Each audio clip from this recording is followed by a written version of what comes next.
Richard Voss slammed the paper down on the table, his voice cold as iron. Dig up everything about that woman. I want her run out of this town before the week is out. A man of wealth and power, willing to destroy an innocent woman just to seize land that was never his. Amelia Hart had run once before. She had packed her bag, lowered her head, and disappeared into the next town, and the one after that. But Silver Creek was different. This time she had a kitchen that felt like hers, a garden with seeds in the ground, and people who had finally seen her clearly. This time, Amelia Hart was going to turn around and fight. If you believe that a person's worth is never decided by the rumors others spread, hit like, subscribe, and drop your city name in the comments below. I want to see how far this story travels. The skillet was the only thing left that had belonged to her mother. Amelia Hart carried it wrapped in a flour sack, tucked under her arm like something fragile, which it wasn't.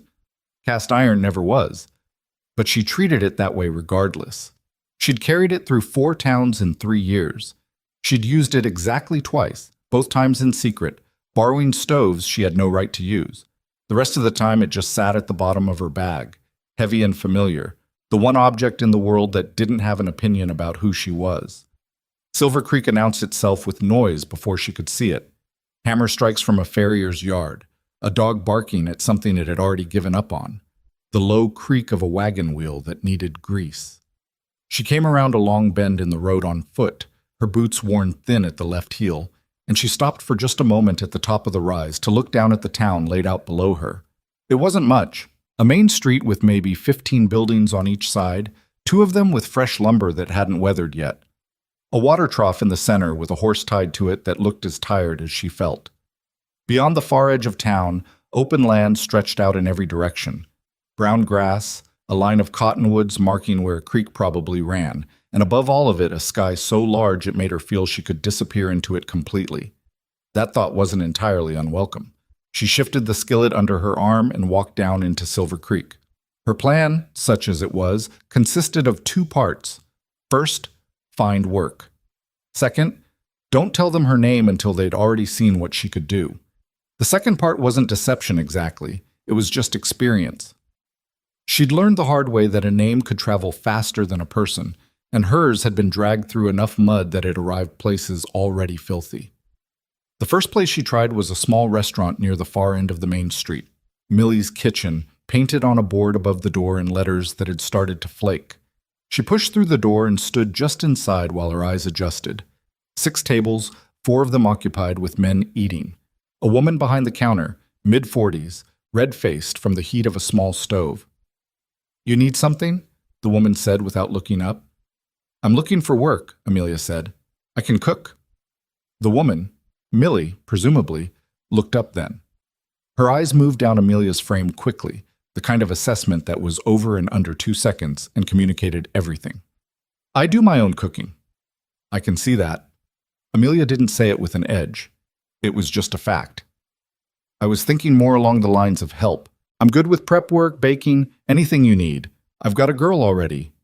There was no girl anywhere visible, but Amelia didn't press it.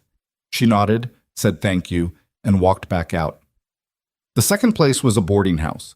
The woman who answered the door was older, with reading glasses pushed up on her forehead and a dish towel over her shoulder.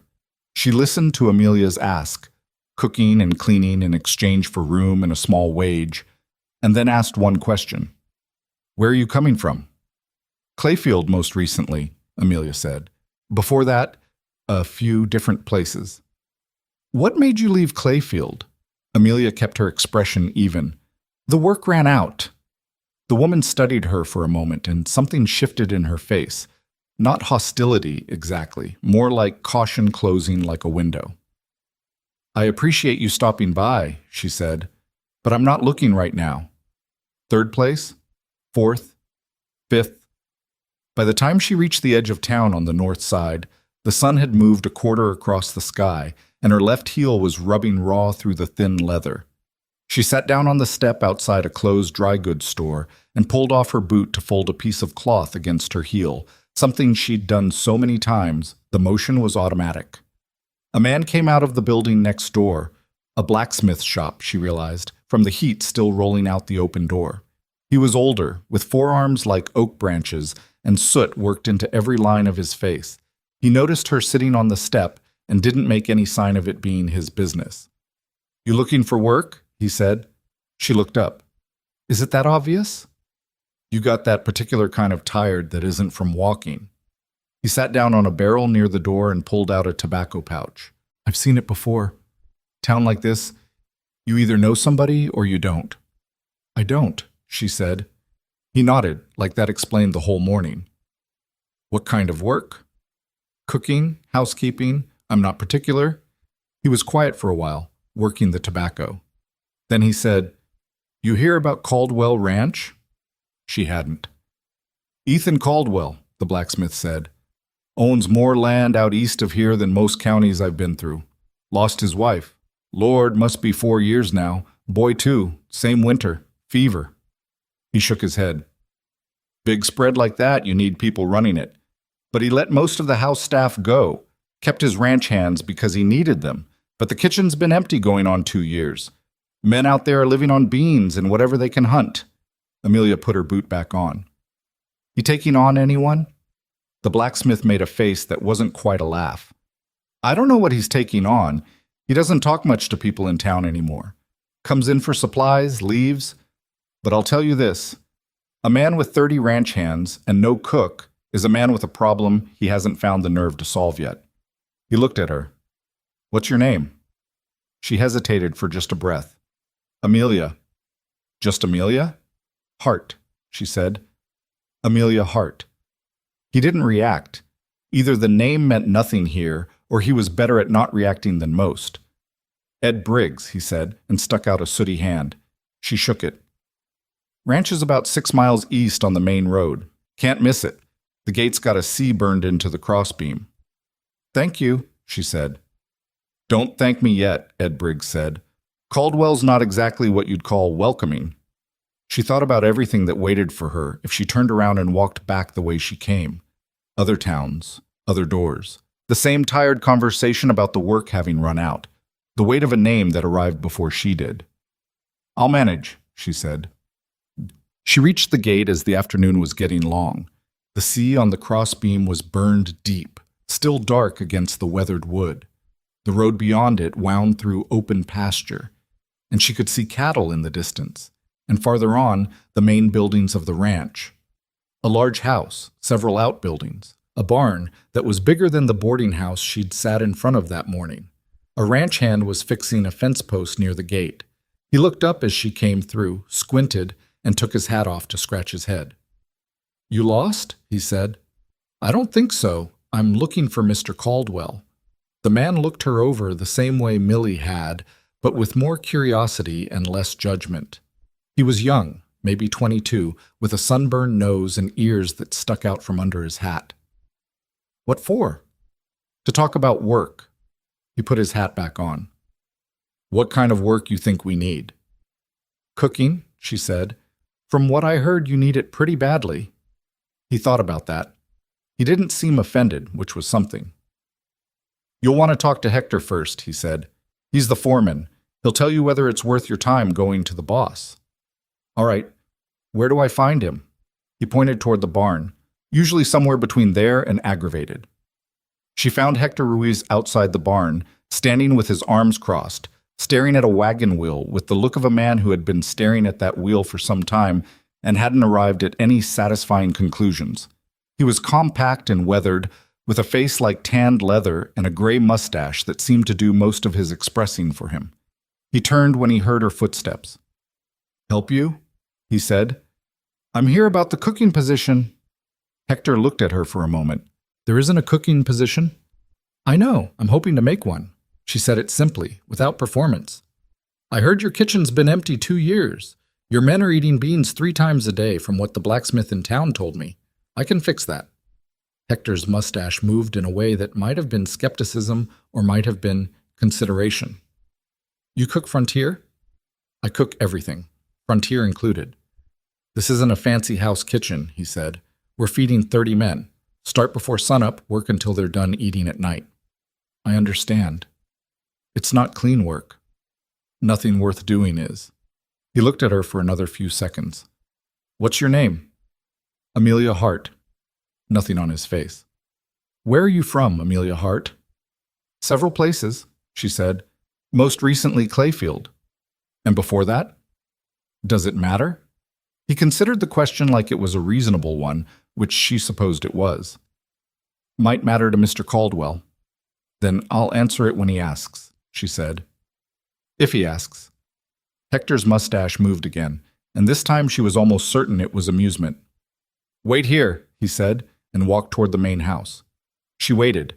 The young ranch hand who directed her walked past carrying a coil of rope and gave her a small nod. A dog came around the corner of the barn, investigated her boots with professional thoroughness, and departed. The late afternoon light was coming in at a low angle across the pasture, and she could hear the cattle settling somewhere out beyond the fence. It was peaceful in a way that surprised her. She hadn't expected that. Hector came back.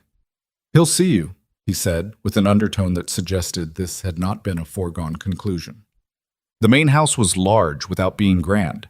The porch boards needed repainting. There was a chair by the front door that looked like it had been sitting in the same position for 2 years and had the dust to prove it. The front room, when Hector walked her through it, had furniture that was good quality but arranged without any sense of arrangement, things shoved back against walls, a rug that was slightly crooked, books stacked on a table without apparent order. It was the house of a man who used it for sleeping and nothing else. Ethan Caldwell was standing in what must have been a sitting room, though it felt more like a room that had forgotten its purpose. He was taller than she'd expected, maybe 6'2", with dark hair that had started to go gray at the temples and a jaw that needed a shave by about 3 days. He was wearing work clothes, not dress clothes. Worn canvas trousers, a flannel shirt rolled to the elbows. He'd clearly been out working, not sitting in a house waiting for visitors. He looked at her without hostility, but without warmth either. It was the look of a man running a calculation, not making a greeting. "You're the one asking about the kitchen," he said. "Yes, sir." "Hector says you told him you'd cook everything, and it'd be fine." "That's a slight improvement on what I actually said, but close enough." Something in his expression shifted. Not a smile, just a slight relaxation around the eyes. "What did you actually say?" "That I cook everything, frontier included." She paused. "And that nothing worth doing is clean work." He didn't respond to that directly. He crossed his arms and leaned against the wall. "Where are you from?" "I've moved around a lot," she said. "I'm from Pennsylvania originally." "That's not really what I asked." She met his gaze. He was sharper than she'd been expecting, and she recalibrated. "I know. I've worked in several towns before this, left each one for different reasons." She decided to hand him something real, because she was tired of the dance. "In Clayfield, the family I worked for let me go. Said I'd stolen from them. I didn't. But saying I didn't doesn't fix anything once someone said I did." His eyes were steady. "Why are you telling me that?" "Because you'll hear it eventually, if you ask around enough. Easier to hear it from me first." He was quiet for a moment. "Is there anything to the accusation?" "No." "That's what someone who stole would say." "It's also what someone who didn't steal would say," she said. "I can't give you proof I'm telling the truth. I can give you a meal. Let your men eat it and decide." He looked at her for a long moment. The room was quiet except for something banging faintly in the wind outside. A loose board, maybe, or a shutter that needed a latch. It struck her that a house this size shouldn't be this quiet. "One meal," Ethan said. "If they like it, we can talk further. If they don't, I'll give you $1 for your time and someone can drive you back to town." "That's fair," she said. "You'll need to look at the kitchen first," he said. "It might change your mind about the whole thing." "Show me," she said. "Done." He showed her. The kitchen was at the back of the house, connected by a short passage. It was large enough to have fed a household staff comfortably once, but 2 years of disuse had left their mark. There was a coating of dust on every surface. The iron stove was cold and had rust spots around one of the burner plates. The shelves held some provisions: flour, dried beans, salt, a few jars of preserved vegetables that someone had probably put up 2 seasons ago. A mouse had gotten into a sack of cornmeal at some point and made its opinions known. She walked through the space slowly, opened a cupboard, checked the state of the pots. Some good ones, a few with lids missing. The back door opened into a small yard with a dried-up kitchen garden, posts still standing where beans must have grown once. Ethan stood in the doorway, watching her go through the space. "I know he started. "It's fixable," she said. "The stove might need some work, but the bones are good.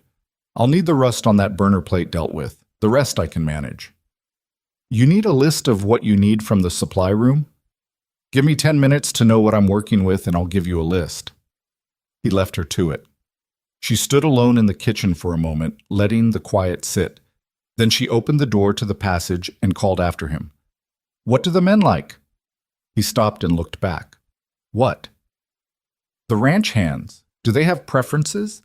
Anything they won't eat?" He looked slightly off balance, like the question had come at him from an unexpected angle. "I don't actually know," he said. "I'll find out," she said, and went back into the kitchen.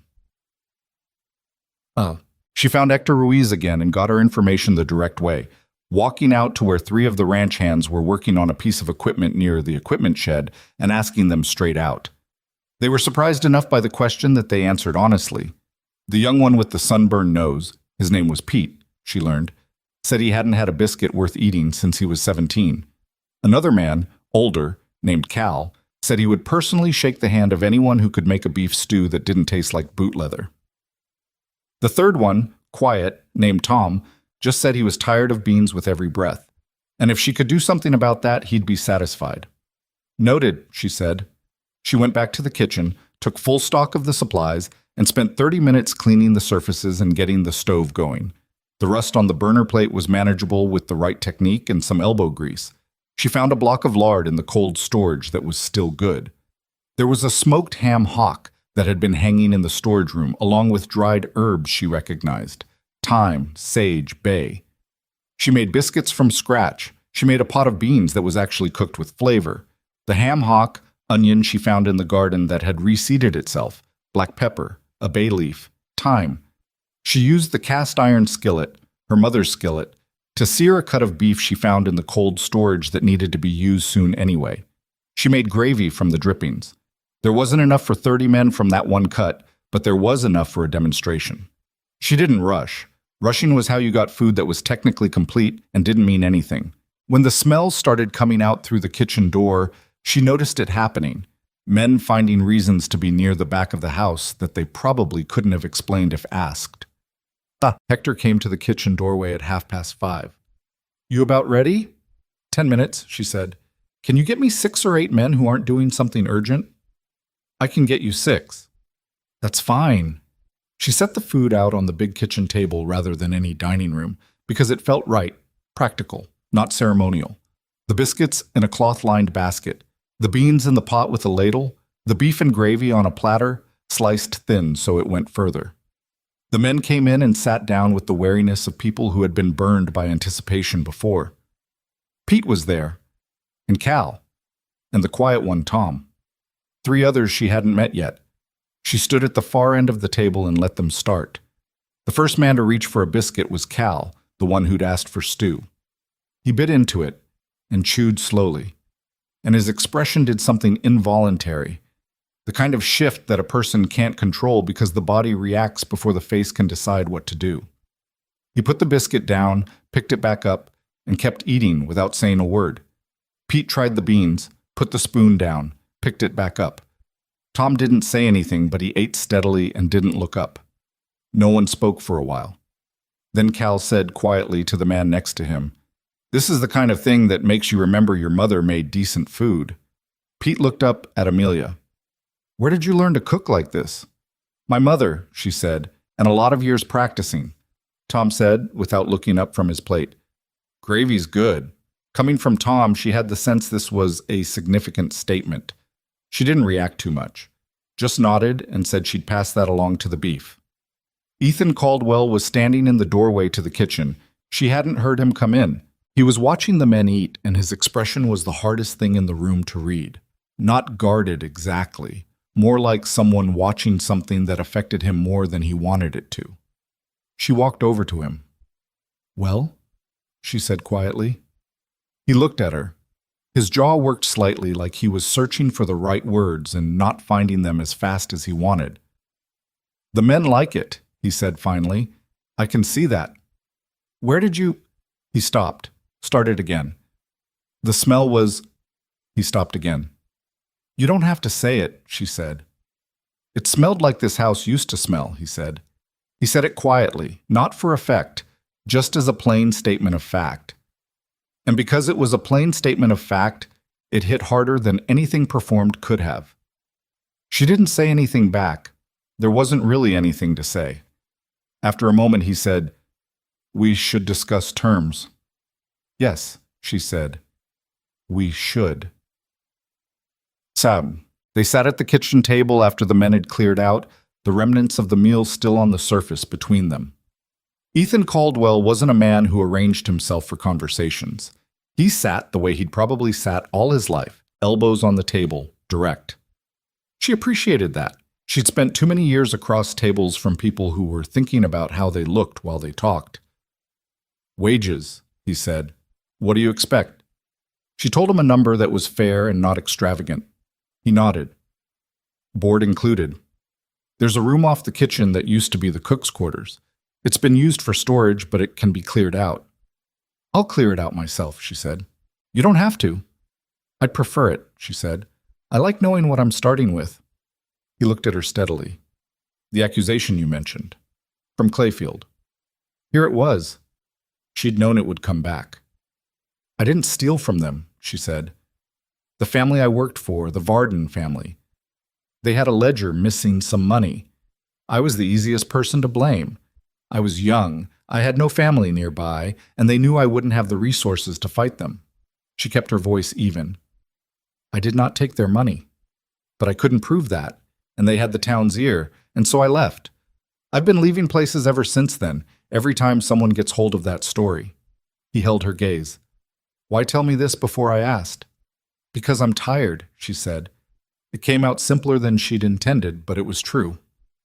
"I'm tired of the version where I lose my job 6 months from now when someone tracks it down. I'd rather have it out on the table now and let you decide." Ethan Caldwell was quiet for a long moment. "I'm going to ask around," he said. "Not because I think you're lying, but because it's my responsibility to know who I'm putting under my roof." "That's fair," she said. "If I find something that doesn't match what you've told me, I'll come to you directly before I do anything else." She looked at him with some surprise. That wasn't what she'd been expecting. "All right," she said. "You can start in the morning," he said. "O'Shea, room's the second door on the left in the back passage. I'll have someone move the storage boxes out by tonight." "You said I could clear it myself." "I said you didn't have to. I didn't say I'd stop you." There was something in his tone that wasn't quite dry humor, but was in the neighborhood. "But if it gets done faster with help, that seems like the practical choice." She thought about it for a moment. "All right," she said. He stood up. He was about to leave, and then he stopped, as if something had caught him. "The beef," he said. "The gravy. How did you get it to taste like that with what was in the cold storage?" "Time and heat," she said, "and paying attention." He looked at her for a moment. He said, which she couldn't interpret, and then he left. She sat alone in the kitchen for a while after, listening to the sounds of the ranch settling into evening, men's voices somewhere outside fading, a horse moving in the barn, wind against the small window above the wash basin. She pulled the skillet toward her and rested her hand on it. The iron was still warm from the day's cooking. She thought, one meal to get in the door. That was all she'd needed. That was all she'd ever needed, in every place she'd worked, and every time it had been enough. Until someone started talking and the talking became the whole story, and the food became irrelevant. She thought about what the blacksmith had said. Ed Briggs, sooty hands, barrel by the door. A man with a problem he hasn't found the nerve to solve yet. She looked around the kitchen. The clean surfaces, the stove she'd gotten working, the beans still sitting low in the pot. She'd spent 3 years being someone else's problem to solve. Maybe it was time to be someone's answer instead. She got up, found a cloth, and started wiping down the stove. There was more work to do before morning, and she'd never been one for sitting still when there was something in front of her that needed doing. Outside, the last of the light was going out of the sky over Caldwell Ranch, and the stars were just beginning to show. She was up before the sun, not because anyone told her to be. Ethan Caldwell hadn't set any hours, hadn't given her a schedule. But the cook's quarters off the back passage had a small window that faced east, and she'd always been the kind of person whose body knew the difference between dark and almost dark, and kicked her awake at the seam between them. She lay still for a moment in the narrow bed. The room was plain, whitewashed walls, wooden floor, a hook on the back of the door where she'd hung her spare dress. The storage boxes that had been in here were gone when she'd arrived the night before, moved out without fuss by someone she hadn't seen do it. There was a small dresser with a crooked drawer and a wash basin on top. She'd set her mother's skillet on the dresser because there was nowhere else to put it, and it sat there now in the gray pre-dawn like something that belonged. She got up. The kitchen was cold. She got the stove going before she did anything else, working by feel and the light coming under the back door. Once it was drawing heat, she stood in front of it for a minute with her hands near the iron surface and let the warmth come back into her fingers. Then she started making coffee. She'd found a good quantity of coffee beans in the supply room the previous evening and had ground enough for several days. While the water heated, she took stock of what she had to work with for breakfast, 30 men, or close to it. She had flour, salt, baking powder, lard, eggs from the henhouse she'd spotted near the barn, assuming she could get to them, salt pork, dried apricots in one of the sealed jars that smelled fine when she opened the lid. She had just pulled on her coat to go check the henhouse when the back door opened and Pete came in, stomping mud off his boots. He stopped when he saw her. "Oh," he said, "you're already... I was going to start the coffee." "I beat you to it." He looked at the stove, then at her, with an expression that suggested this was either very good or presented him with some kind of logistical problem he hadn't anticipated. "The other guys said you probably wouldn't be up yet. First morning and all." "The other guys were wrong," she said. "How many eggs does that henhouse have most mornings?" "Depends," he said. "Usually 20, 25, sometimes less if it's been cold." "Get them for me?" He was already reaching for his coat. "Yes, ma'am." She almost corrected the ma'am. She was maybe 5 years older than him, if that, but decided it wasn't worth it. She went back to the stove. By the time the men started coming in for breakfast an hour later, there was a full pot of coffee, a basket of biscuits, scrambled eggs with salt pork worked through them, and a pot of apricot preserve she'd made quickly by cooking down the dried fruit with a little sugar and water. It wasn't complicated. But it was hot, and it was made with attention, and those two things together were rarer than people expected. The men came in groups of 3 or 4, the way working men do, not all at once, because there's always something that needs checking before you sit down. She watched them figure out the food situation. There wasn't a formal dining room being used. They'd been eating at the long table in the kitchen itself, and that's where she set everything out. Cal came in, poured himself coffee, looked at the spread and said to the man behind him, "She's real." "I told you," Pete said. "You said she could cook. I thought maybe it was one good meal." "Still real," Pete said. Cal looked at Amelia. "Morning." "Morning," she said. "Sit down." He sat down. She noticed the men watching her in that sideways way people do when they're trying to gather information without being obvious about it. She'd been watched like that in every kitchen she'd ever worked in, and she'd learned early that the best response was to just keep working. People decided what they thought about you based on what you did, not what you said, and the only thing she could control was what she did. She worked. She kept coffee in the pot. When the biscuits ran low, she made more because she'd started a second batch before the first was gone, calculating. When a man came in late and the eggs were finished, she put together a plate of biscuits with the preserves and salt pork on the side without being asked and set it in front of him without comment. He looked at it. "What's this?" "Breakfast," she said. He opened his mouth like he might say something else, then thought better of it and ate. Hector came in last. He poured his coffee, looked at the table, looked at her, and said, "Good start." "Thank you," she said.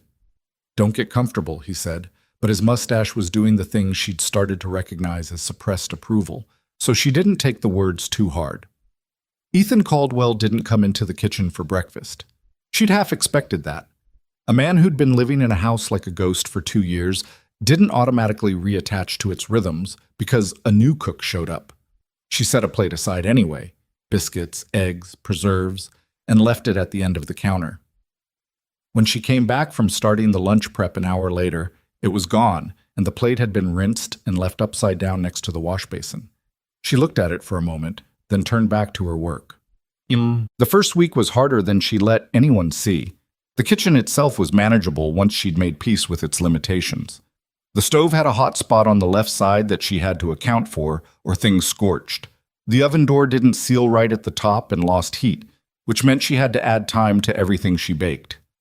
The cold storage was functional, but small, which meant she had to plan her provisions more carefully than she was used to, because she couldn't rely on having much buffer.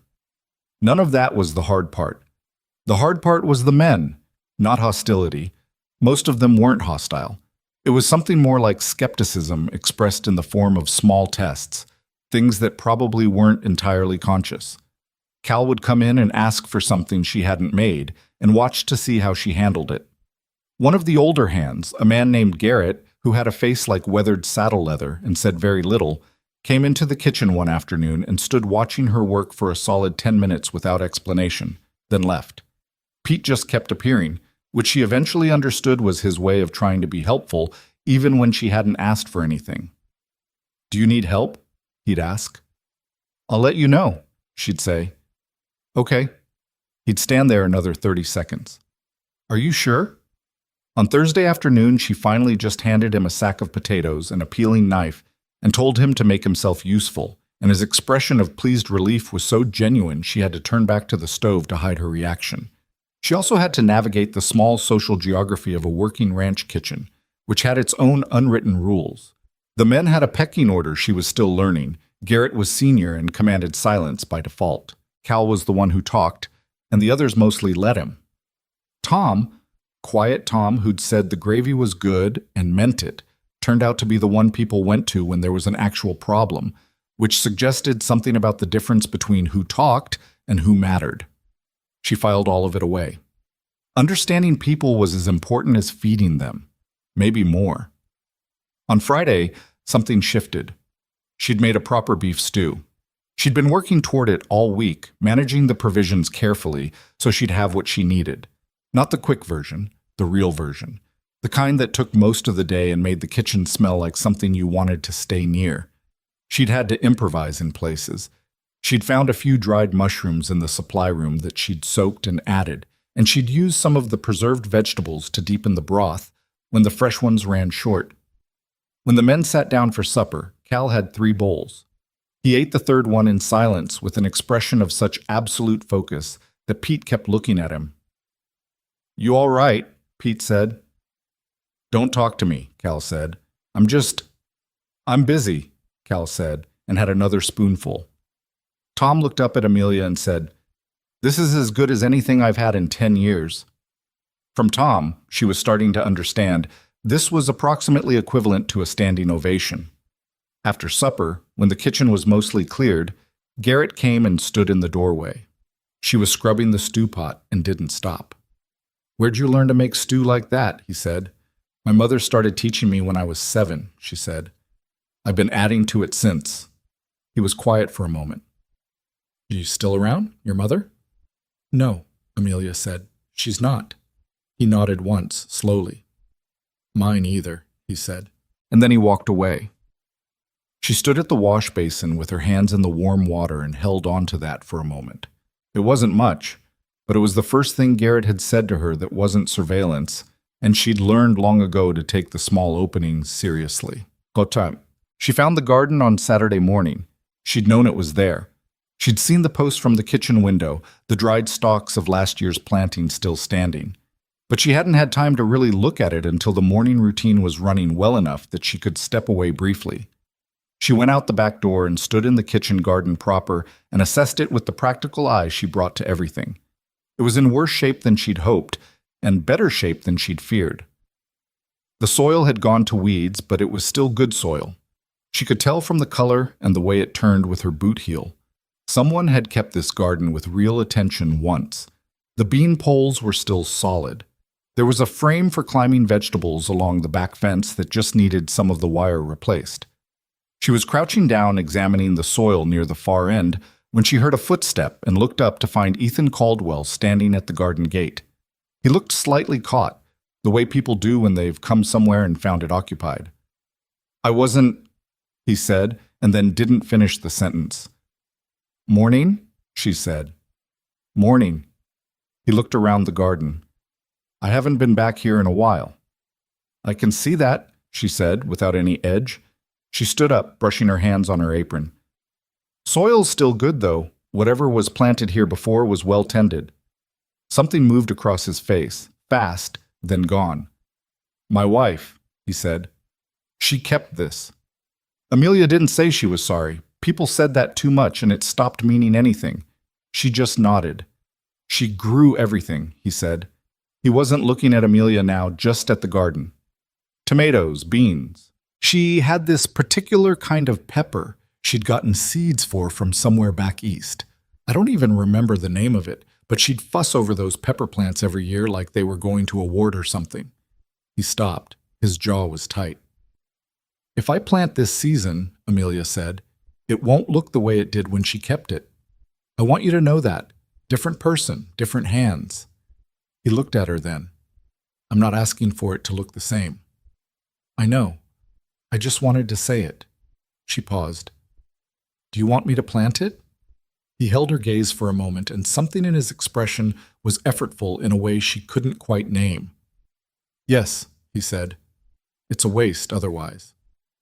"I'll need some seeds, and the wire on the back frame needs replacing." "I'll get Pete to fix the wire," he said. "Make a list of what seeds you need and give it to Hector. He'll have them brought in from town." "All right," she said. He stood there another moment like he might say something else, and then he didn't, and he walked back toward the house.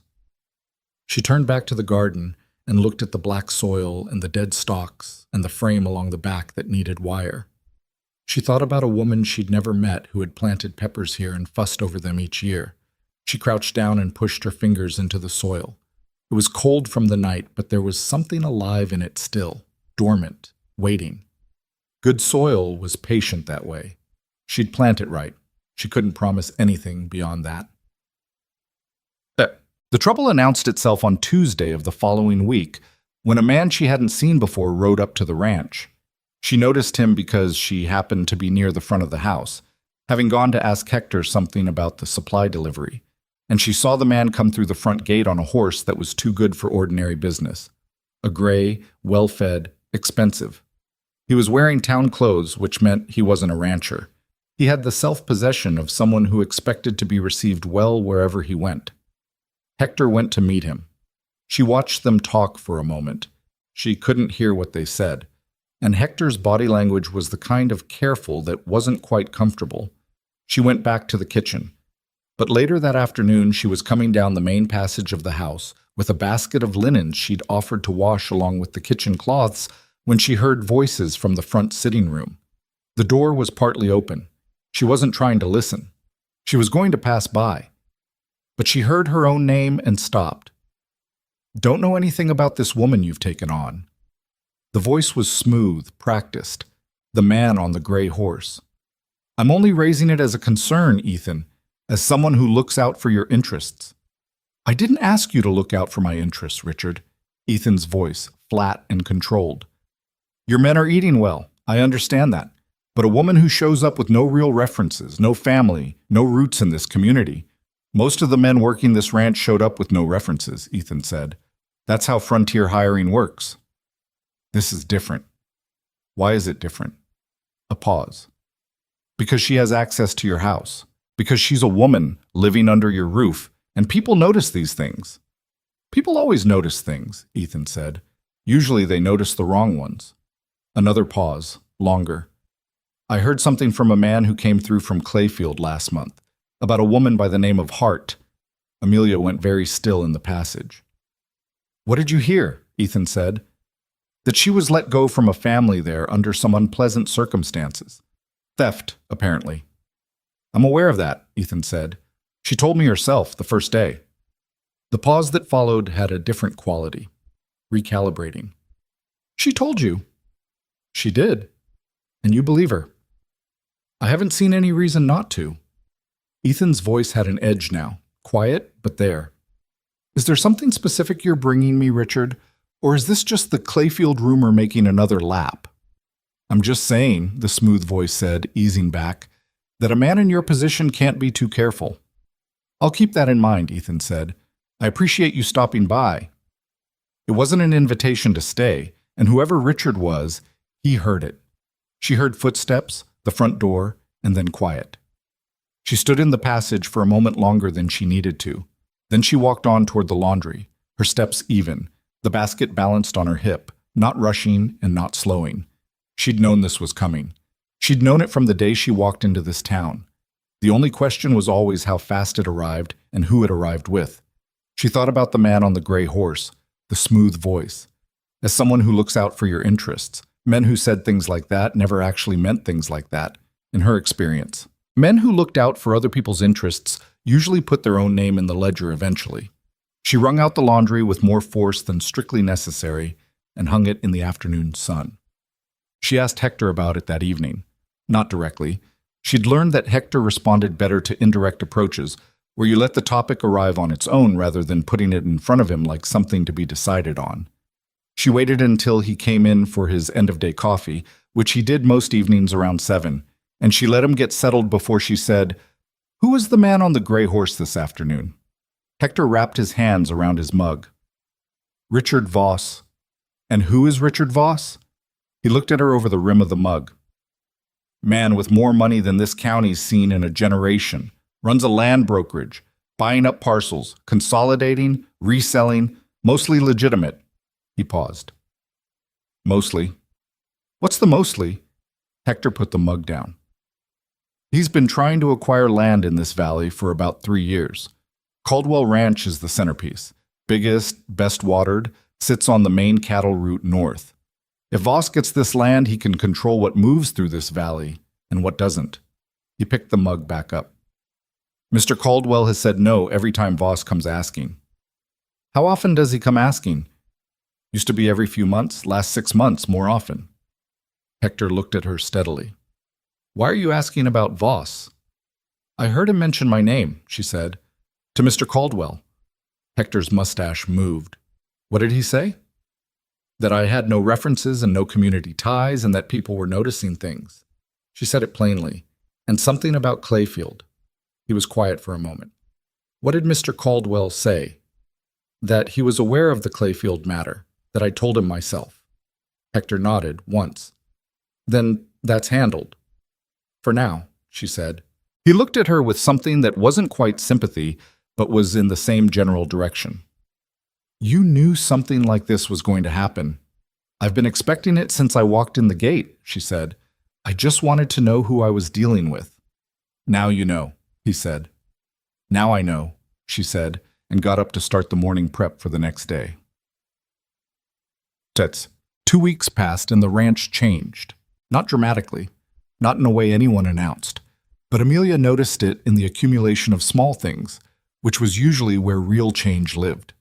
The kitchen, which had been dead space for 2 years, was now the center of the day's rhythm.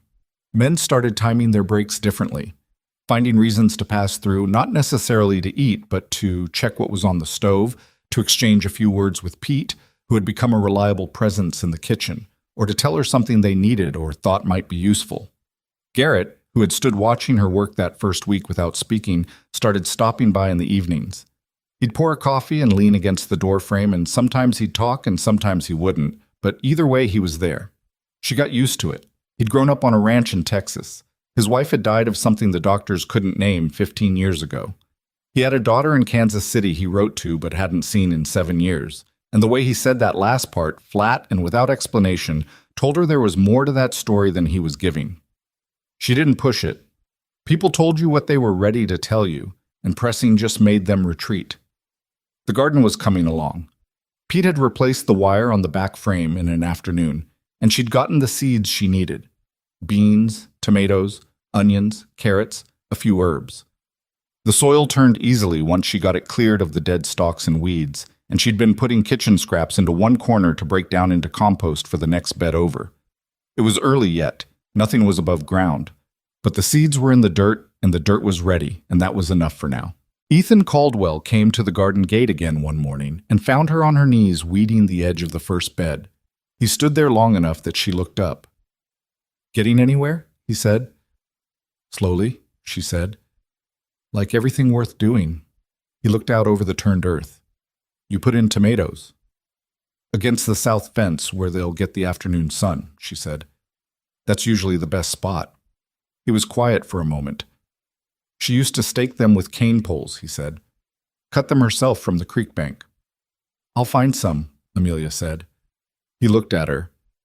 "You don't have to do everything exactly the way she did." "I know," she said, "but cane poles work better than wood stakes in this soil. It's not about her." He held her gaze for a beat. Then the corner of his mouth moved. Not quite a smile, but almost the ghost of one. And he said, "Fair enough," and walked back to the house. She sat back on her heels and thought that for a man who'd been living like a ghost, he was starting to have opinions about things again. In her experience, opinions were how people came back.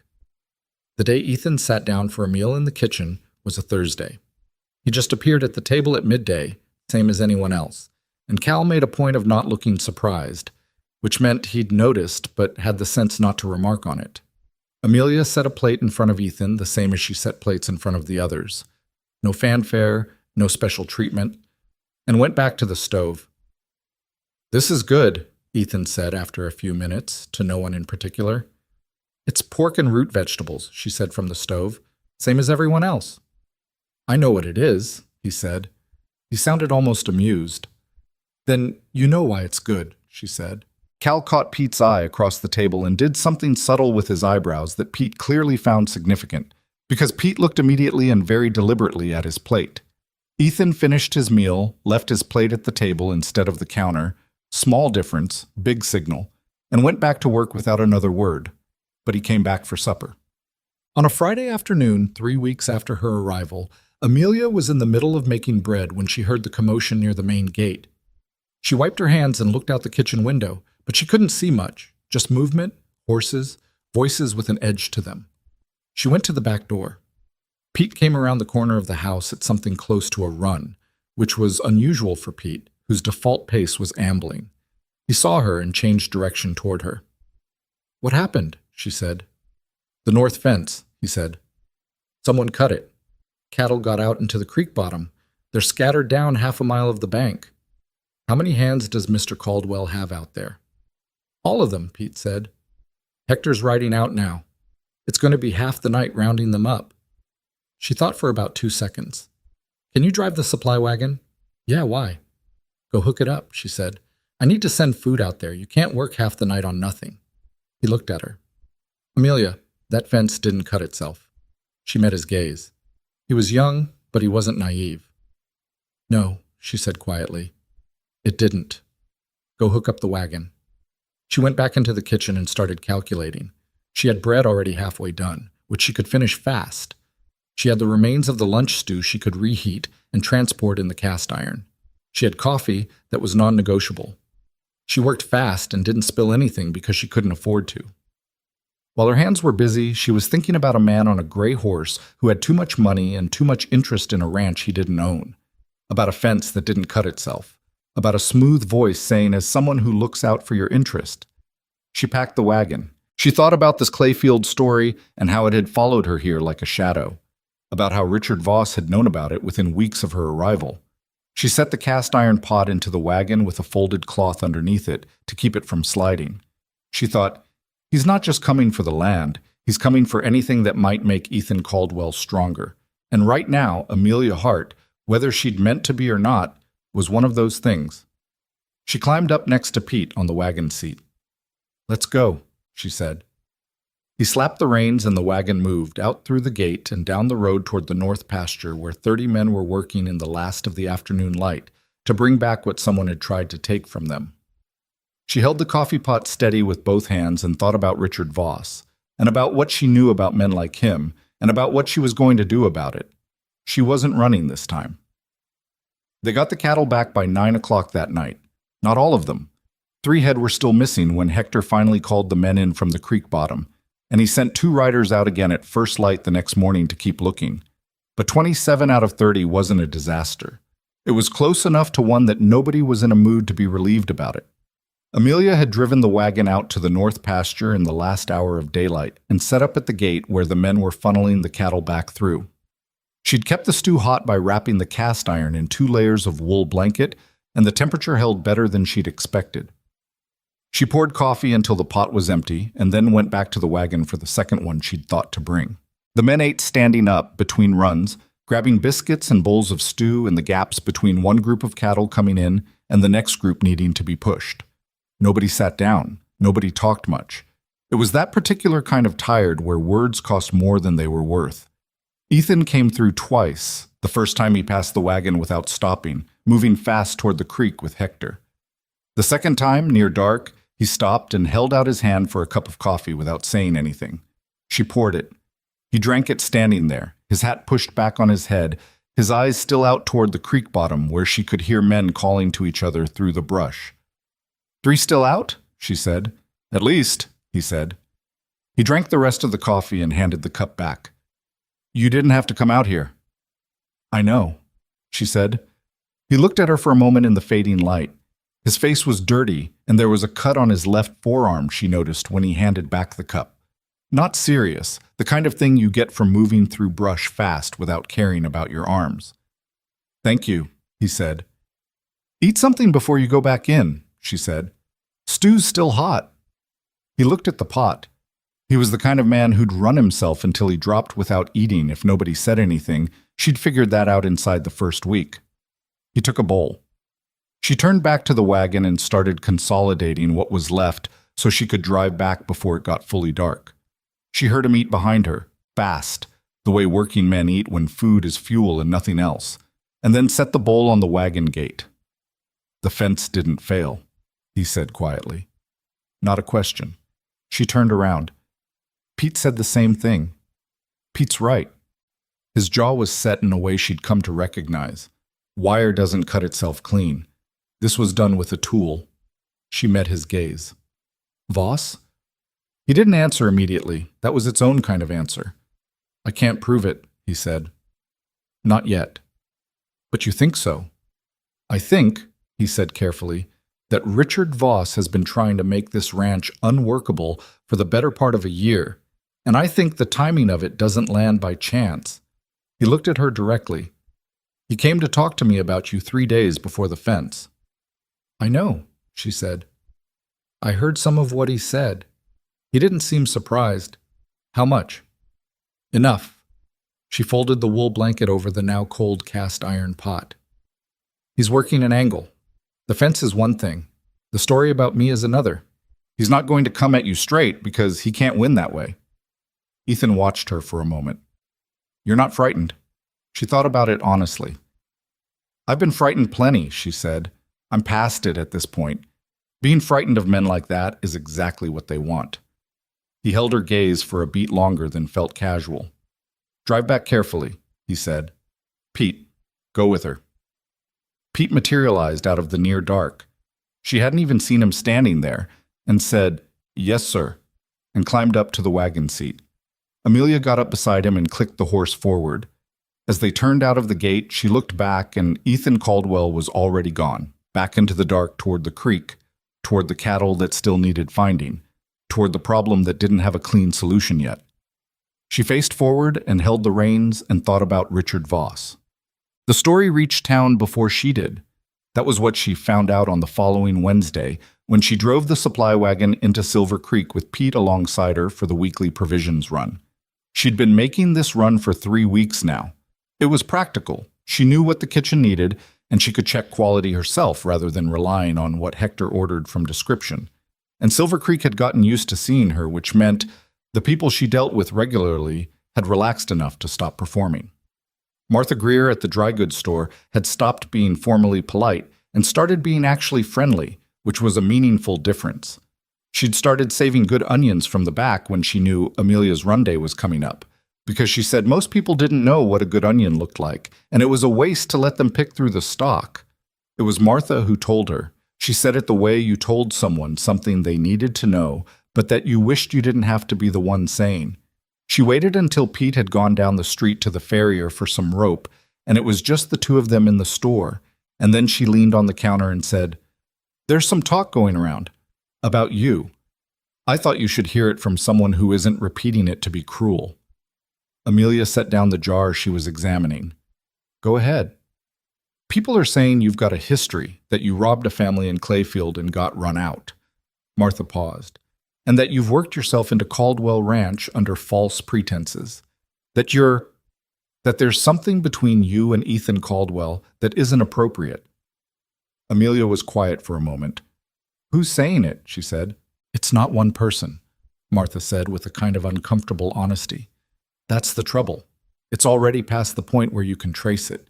It started somewhere, and now it's what some people are saying." "But it started somewhere," Martha looked at her. "There's a man named Voss who has supper at the hotel about once a week. He talks to a lot of people." There it was. Amelia picked the jar back up and looked at it without seeing it. She thought about Clayfield, about the Varden family and their ledger and the money she had never touched, about the way a story, once it was loose in a town, was almost impossible to catch back up with. She set the jar in the basket.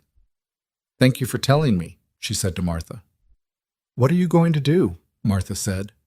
"My job," Amelia said. "For now, my job." Martha looked at her with something that might have been admiration or might have been worry, or some combination of the two. "You've got more composure than I'd have," she said. "I've had more practice than you'd want," Amelia said. Ethan. She didn't tell Ethan that day. She thought about it on the drive back to the ranch, the provisions stacked in the wagon bed, Pete rambling beside her about something she wasn't following. She thought about what telling him would accomplish versus what it would cost, and she couldn't get the calculation to come out clearly, so she left it. What she did instead was think. She'd been running from this her whole adult life, not from the truth, because she'd never done what they said she'd done, but from the story. The story moved faster than she did. It arrived in towns before she did and poisoned the well before she could prove anything. She'd learned to move on when it caught up to her.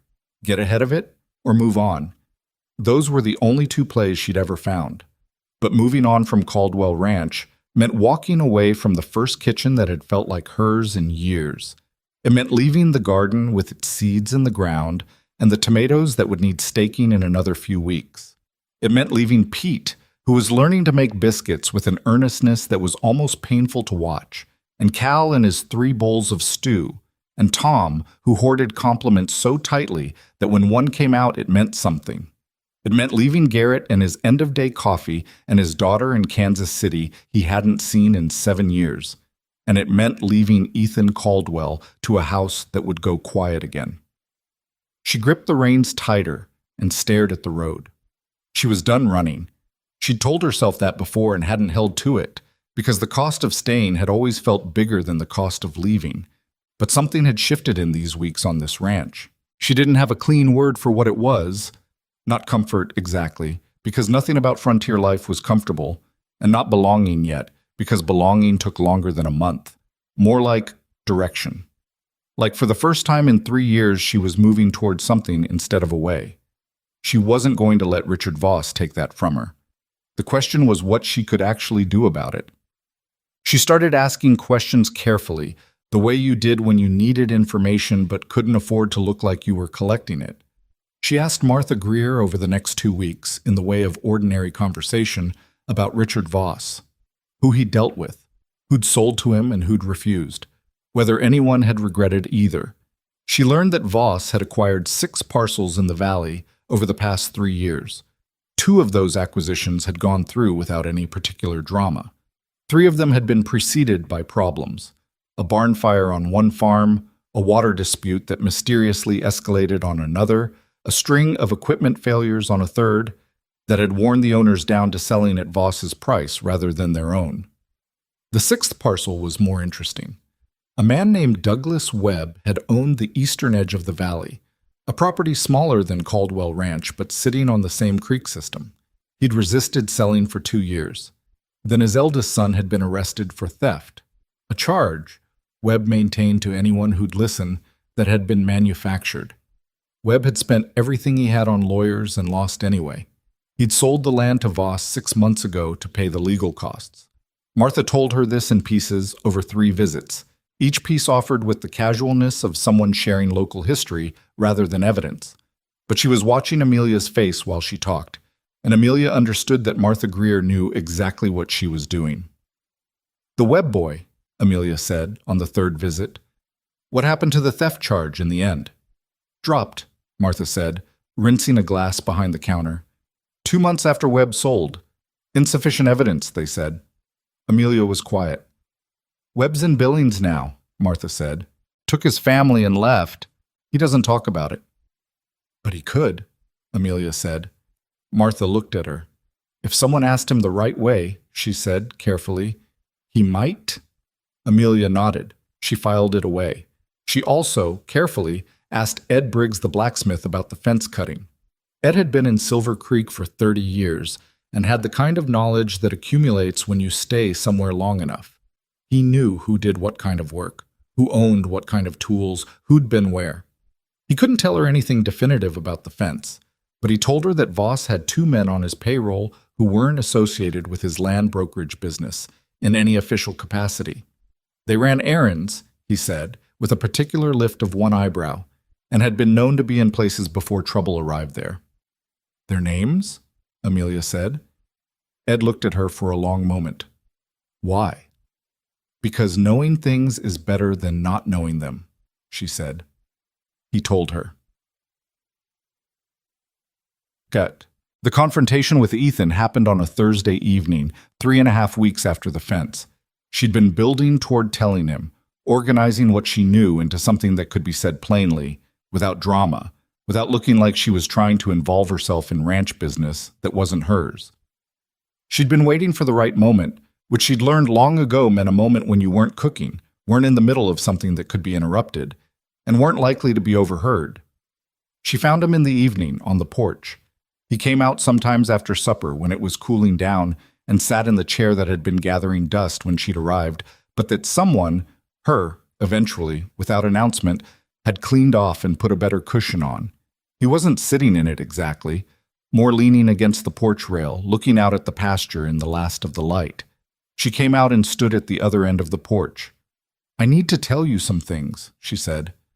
He turned and looked at her. Something in her tone was different from usual, and he heard it. "All right," he said. She told him about the talk in town, about Martha Greer, and what she'd said, and where it had come from.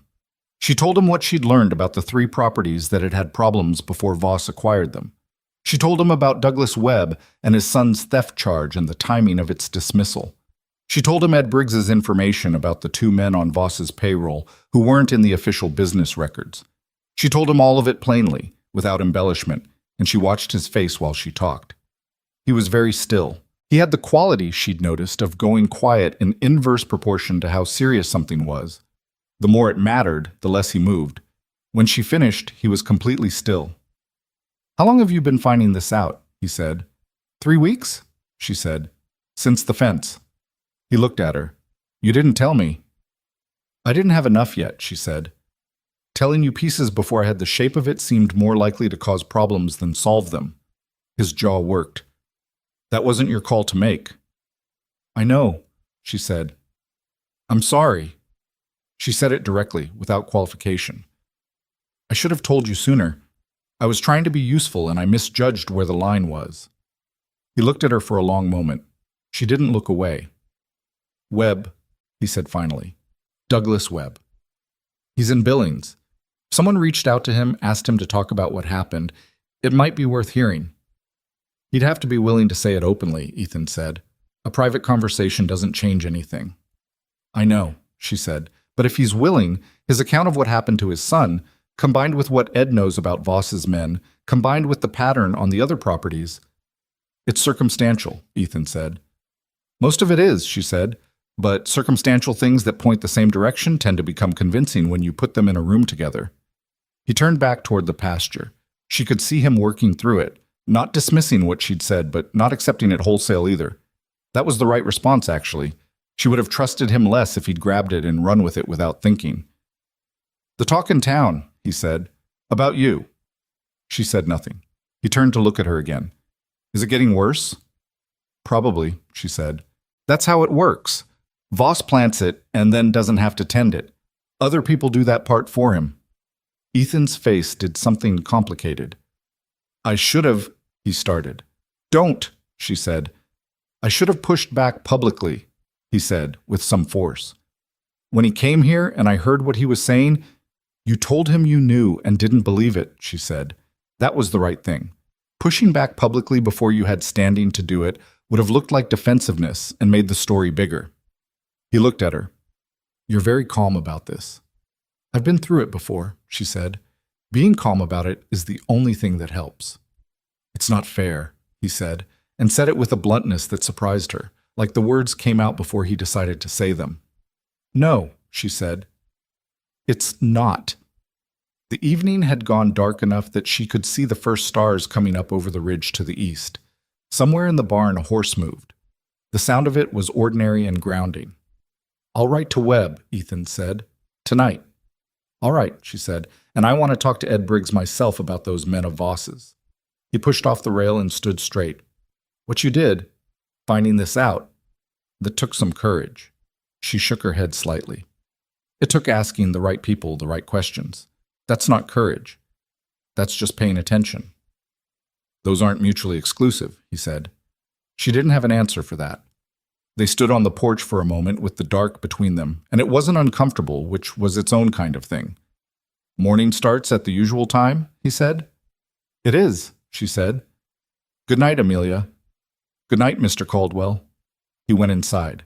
She stayed on the porch another minute, listening to the ranch settle around her, and then she went in too. Richard Voss's next move came faster than she'd expected.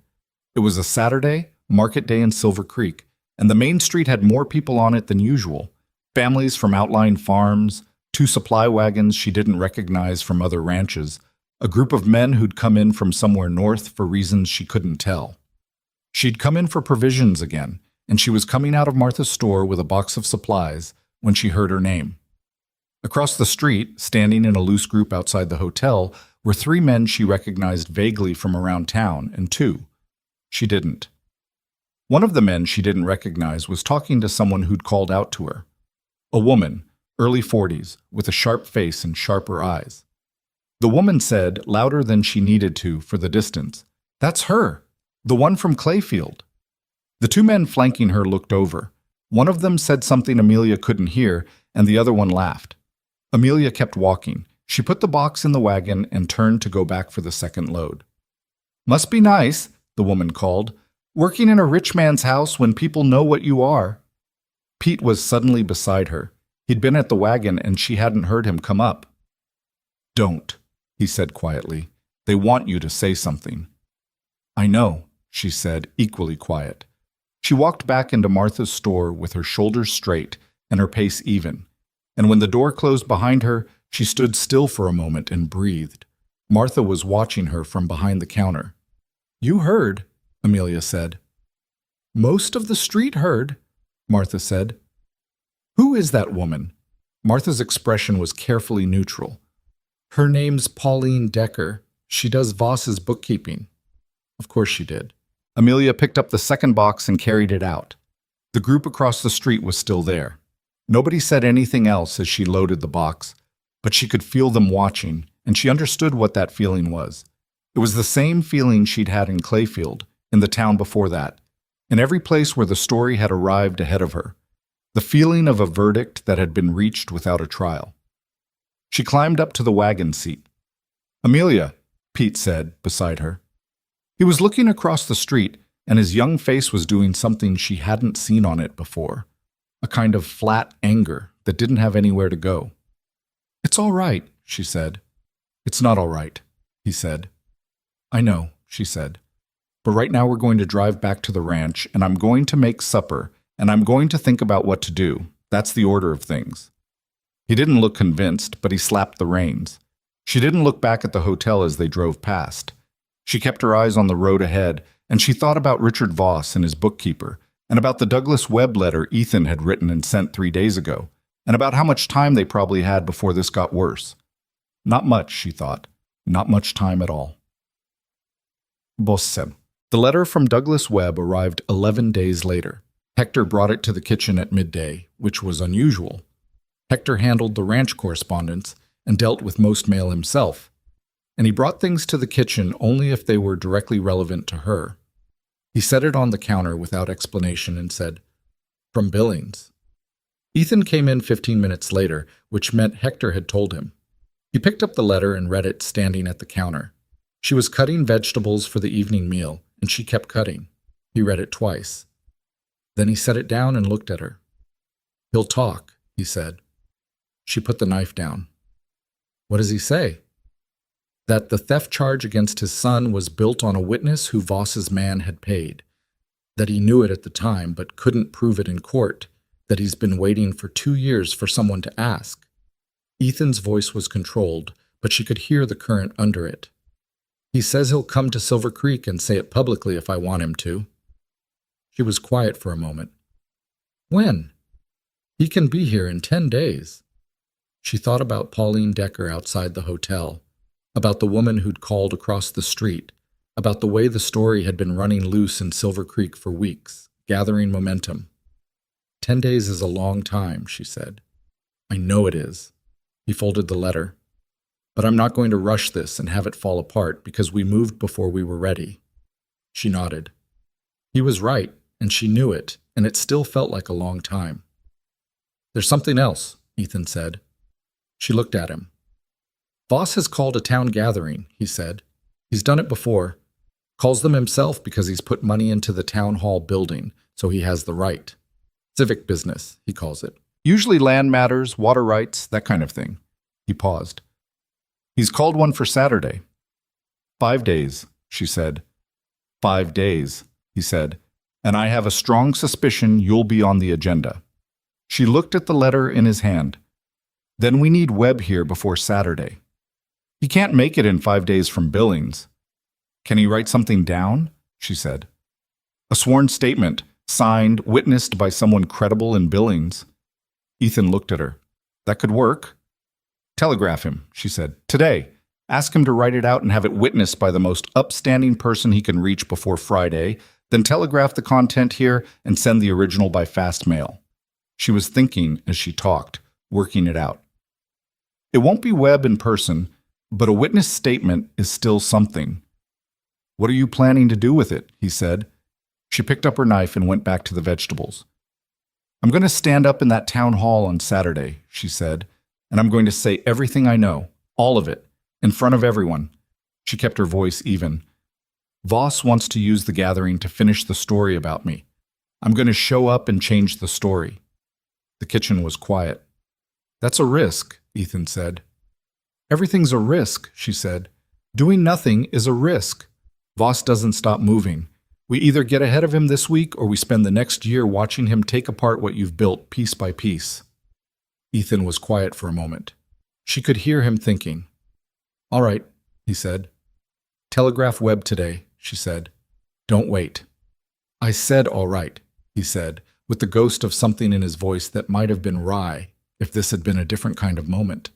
She turned back to the cutting board. Her hands were steady. She focused on the weight of the knife in her hand and the sound of the blade against the board. 5 days. She'd been given less time than that to do harder things. She told herself that, and let it be true.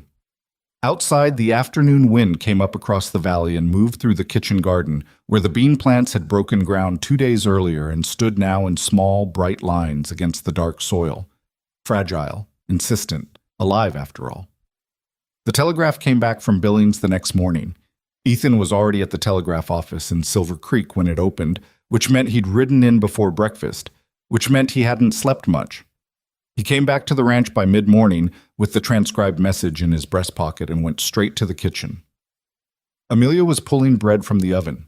She heard his boots in the passage and knew from the pace that it was him and not one of the hands. "He'll do it," Ethan said.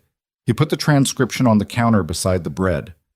He wrote it last night, had it witnessed this morning by the circuit judge who happens to be in Billings this week. The original is coming by fast courier. He paid for it himself, Webb did. It'll be here Friday if the weather holds. She read the telegraph transcription while the bread cooled. Webb's statement was plain and direct. The kind of writing that came from someone who'd been rehearsing it in his head for 2 years and finally had somewhere to put it. He named the witness Voss's man had paid. He named the amount. He described a conversation he'd overheard between that witness and one of Voss's associates 3 days before his son's arrest. He said he'd said nothing at the time because he'd been afraid, and then the lawyers had taken everything he had, and after that, he'd said nothing because he had nothing left to fight with. At the bottom, in what must have been his own hand before the telegraph operator transcribed it, he'd written, "I am not a brave man, but I am tired of living in Billings when my family's land is in this valley. If this helps someone else hold on to theirs, I am willing to be called a coward who finally said something," while she thought. "What else do we need?" Ethan said. "Ed Briggs," she said. "He knows about Voss's men. He needs to be willing to say what he knows in a public setting. I'll go see him this afternoon." "And the other properties," she said. "The ones with problems before Voss acquired them. Do you know any of those families personally?" "2 of them," he said. "The Harmon place and the Sutton farm. I've known both families for years." He paused. "The Harmons moved north. The Suttons are still here. They sold the land, but they're still in the county, farming on a smaller parcel." "Could you talk to Dale Sutton?" "I can try." He said it without false confidence, which she appreciated. "Dale doesn't talk much about what happened. I think he's ashamed of selling." "He shouldn't be," she said. "But that's the kind of thing that's easier to say than believe when you're the one who signed the paper." "I know." Ethan was quiet for a moment. "Amelia, what exactly are you planning to say on Saturday?" She put the bread on the rack and turned to look at him. "Everything," she said. "The Varden accusation from Clayfield. I'm going to tell the whole story myself before Voss can use it. What happened, why they blamed me, why it was convenient for them." She paused. "And then everything about Voss, the fence, Webb, Briggs's information about his men, the pattern on the other properties. All of it together, in one place, so people can see the shape of it." Ethan looked at her with an expression she couldn't fully read. "That's a lot to put in front of a room full of people who already have opinions." "I know that." "Some of them won't hear it." "Some of them won't," she agreed. "But some of them will. And the ones who will are the ones who matter.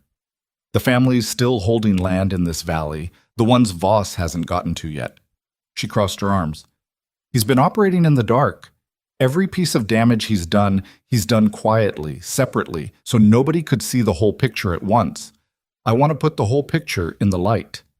Ethan was quiet for a long moment. "You know this puts you directly in his sights," he said. "Right now you're a rumor he's spreading. If you stand up in that room and say this out loud, you become a real threat." "I'm already a real threat," she said. "I just haven't done anything yet." He held her gaze. Something moved behind his eyes that she couldn't name exactly. Not worry, or not only worry. Something more layered than that. "I'll be there," he said. "I know you will," she said.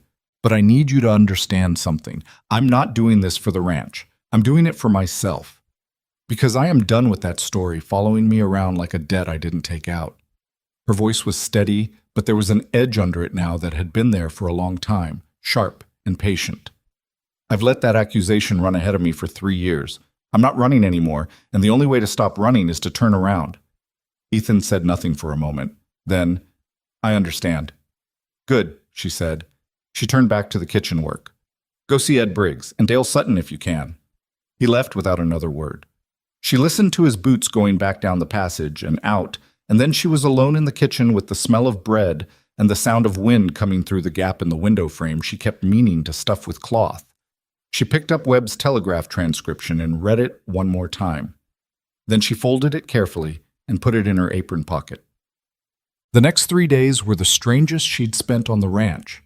On the surface, everything was ordinary. She cooked 3 meals a day.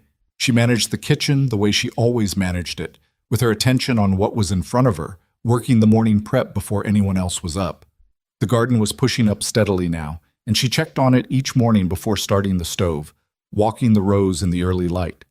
The bean plants were a hand's length tall.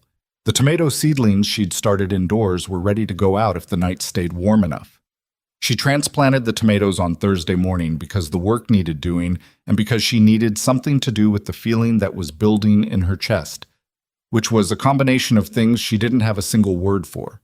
Not quite fear, not quite anger, something with characteristics of both. Pete found her in the garden on her knees setting the last of the seedlings in. "Can I help?" he said.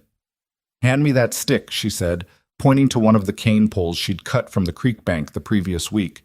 He handed it over and crouched down to watch her set it. "Ethan talked to Dale Sutton yesterday," he said. "I wasn't there, but Hector said Sutton cried." She kept working. "What did he say?" "That he'd been wanting to say what happened for 2 years and nobody had asked him," Pete said. "He's coming Saturday." She settled the tomato plant against the cane pole and tied it loosely with a strip of cloth. "Good," she said. "Are you scared?" Pete said. She looked at him. He asked it the way young people ask things, direct, without the layer of tact that came with learning what questions cost. "Yes," she said, "but scared doesn't mean stopped." He nodded like he was storing that away. "Cal and Garrett and Tom are coming," he said, "and me. We talked about it. We figured you should know." She sat back on her heels. She looked at him, sunburned nose, ears that still stuck out, the expression of someone who had decided something and felt good about the decision. "Thank you," she said. It came out quieter than she intended. "Don't thank me," he said, with an echo of what she'd told him once. "Let's just see if it works." She almost smiled. "Fair enough," she said, and went back to the tomatoes. The original of Webb's statement arrived Friday afternoon by courier, a young man on a fast horse who was clearly not interested in conversation and was back out the gate within 10 minutes. The document was 3 pages in Webb's own handwriting, witnessed at the bottom by a circuit judge's signature and official seal. Ethan brought it to Amelia in the kitchen. She read all 3 pages standing at the counter. Webb had written more in the original than had come through on the telegraph. He'd described the day his son had been arrested in detail. The humiliation of it, the way the town had watched, the way he'd known immediately that something was wrong with the charge, but hadn't been able to articulate why until he overheard the conversation 3 days later. He described coming home that night and sitting in his kitchen and not being able to eat, and his wife asking him what was wrong, and not being able to tell her because he didn't know what words to use for what he'd understood. He'd written, "My son was 20 years old. He had done nothing wrong.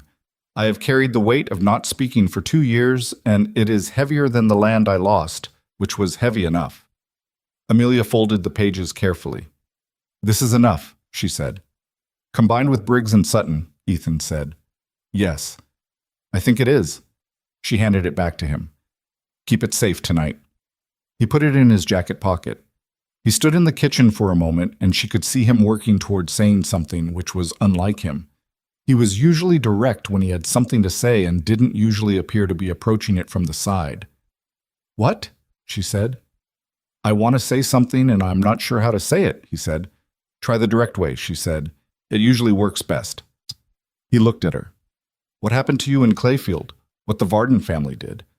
I'm aware that this situation here has been harder because of it. That Voss had something to pick up and use because someone else already threw you to the ground first." He stopped. "I don't know what those years were like for you, but I've watched you these past weeks, and I want you to know that what I see is not what that story says. What I see is someone who builds things, who fixes things, who shows up before the sun does and stays until everything's done." She was quiet. "I'm saying I see you clearly," he said. "Whatever happens tomorrow, I want you to know that." She held his gaze for a long moment. The kitchen smelled like the rosemary she'd put in the evening's roast, and outside the window the garden was darkening into evening, the bean plants just visible as pale lines against the soil. "Thank you," she said. It was the same quiet as when she'd thanked Pete, but different in weight. "Don't thank me," he said. Then he paused. "Actually, you can. I'm not going to pretend that wasn't hard to say. The corner of her mouth moved. She turned back to the stove. Go eat your supper, Mr. Caldwell, she said. Ethan, he said. She looked back at him. You've been calling me Mr. Caldwell for 5 weeks, he said. I think, after everything, Ethan is fine. She considered it for a moment. Go eat your supper, Ethan, she said. He went. She stood at the stove with her hands on the cast iron and let the warmth come up through her palms, and she thought, tomorrow. She didn't sleep well.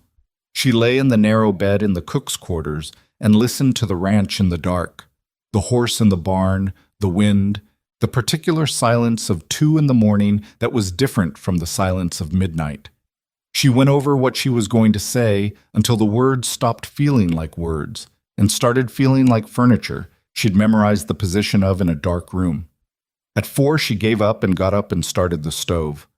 By the time the first gray showed in the east, she had bread in the oven and coffee on, and she was sitting at the kitchen table with Webb's telegraph transcription in front of her, not reading it, just having it there. Garrett came in first, as he sometimes did when he couldn't sleep. He poured his coffee, sat down across from her without being asked, and looked at the paper and then at her. Ready? He said. Getting there, she said. He wrapped his hands around his mug. I've been in a lot of situations where I wasn't ready, he said, and most of them came out fine. The ones that didn't come out fine, being ready wouldn't have helped. He drank his coffee. So I don't know that ready matters as much as people think. She looked at him. He was looking at his mug, not at her. That's either very comforting or very unhelpful, she said. I haven't decided which. Probably both, he said. She almost laughed. The tension in her chest loosened fractionally, which she suspected was exactly what he'd intended. Cal came in 20 minutes later, and then Tom, and then Pete in a rush with one boot still unlaced, and the kitchen filled up with ordinary noise, the business of breakfast, the complaints about the weather, Pete's ongoing struggle with the coffee measure that somehow produced a different result every morning despite using the same amount. It was ordinary, and she held on to that. They drove into Silver Creek at 1:15. Ethan drove the main wagon, with Amelia on the seat beside him and Hector in the back. Cal, Tom, Garrett, and Pete followed on horseback. It was more of a procession than she'd intended, and she said so. Good, Ethan said. I don't want it to look like a show of force. It's not force, he said. It's presence. He kept his eyes on the road. There's a difference. The town was busier than usual for a Saturday afternoon. She could see it from a block out.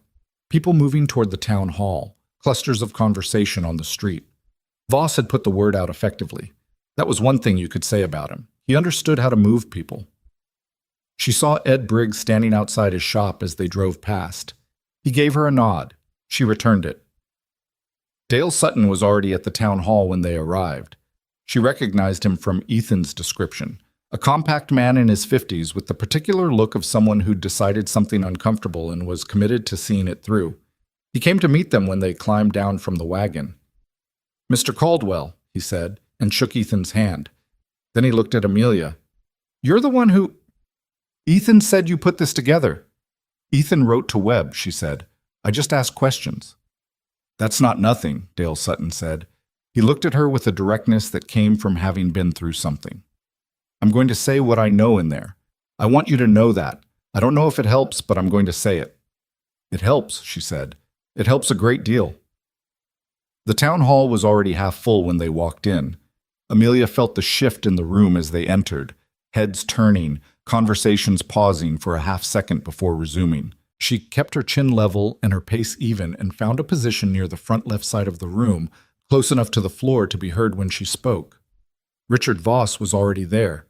He was standing near the podium at the front of the room, talking to 2 men she didn't recognize. He was dressed well. Always dressed well, she'd gathered. It was part of the presentation. When he saw Ethan come in, something in his posture shifted almost imperceptibly. When he saw Amelia, it shifted again. She looked at him long enough to register that he'd seen her, and then looked away. The room filled up. Martha Greer came in and positioned herself 3 rows back, and she caught Amelia's eye and gave her a brief, firm nod. Ed Briggs came in and stood along the side wall with his arms crossed. Pauline Decker, Voss's bookkeeper, was in the far right corner and did not look at Amelia. Voss called the gathering to order. He was smooth at this. She'd give him that. He spoke about civic responsibility and community standards and the importance of Silver Creek's reputation as a stable, trustworthy place to do business. He spoke about the challenges facing the valley's property system, the importance of clear land titles, the need for the community to be thoughtful about who it trusted with its resources. He let all of that build for about 10 minutes. She watched his face while he talked. He was confident, but underneath it she could see calculation. He was watching the room, watching how it responded, adjusting. Then he said, "There's a specific matter I'd like the community to consider, one that touches on the character of people operating in positions of trust in our community." Here it came. "There's a woman working at Caldwell Ranch," Voss said. "A woman who arrived in this town without references, without community ties, and with a history that some of you may already have heard about." He paused for effect.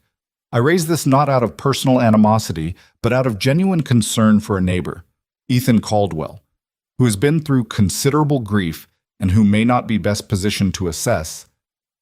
I'd like to speak." Her own voice surprised her slightly. Not the content, but the volume. It was full and clear and filled the room from the left side to the right. She hadn't planned to be that loud, but it turned out that when you'd been quiet about something for 3 years, the voice had its own ideas about volume when it finally got the chance. Every head in the room turned. Voss looked at her. His expression was controlled. "We haven't opened the floor yet. You opened it about me," she said. "I think that gives me the right to speak." A murmur moved through the room. Voss looked at Ethan, who was standing 5 feet from Amelia, and said absolutely nothing, just held Voss's gaze with an expression that was entirely neutral and entirely immovable. Voss opened his hand in a gesture that was supposed to be gracious. "Of course," he said. She walked to the front of the room. She was aware of every eye on her, the specific weight of that, and she let herself feel it for exactly 1 second and then set it aside. She turned to face the room. "My name is Amelia Hart," she said, "and I'd like to tell you the truth about Clayfield." She told it plainly. Not with drama, not with tears. She'd thought about this, the temptation to perform it, and decided the performance would undercut the content. She told them about the Varden family, who were wealthy and well-connected, and about the ledger with the missing money, and about being 19 years old and alone in a town where no one knew her.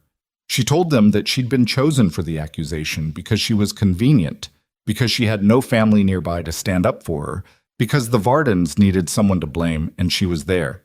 She told them that she'd spent 3 years losing work and housing and community every time that story caught up with her. She told it in 4 minutes. She kept it short because length implied apology, and she wasn't apologizing.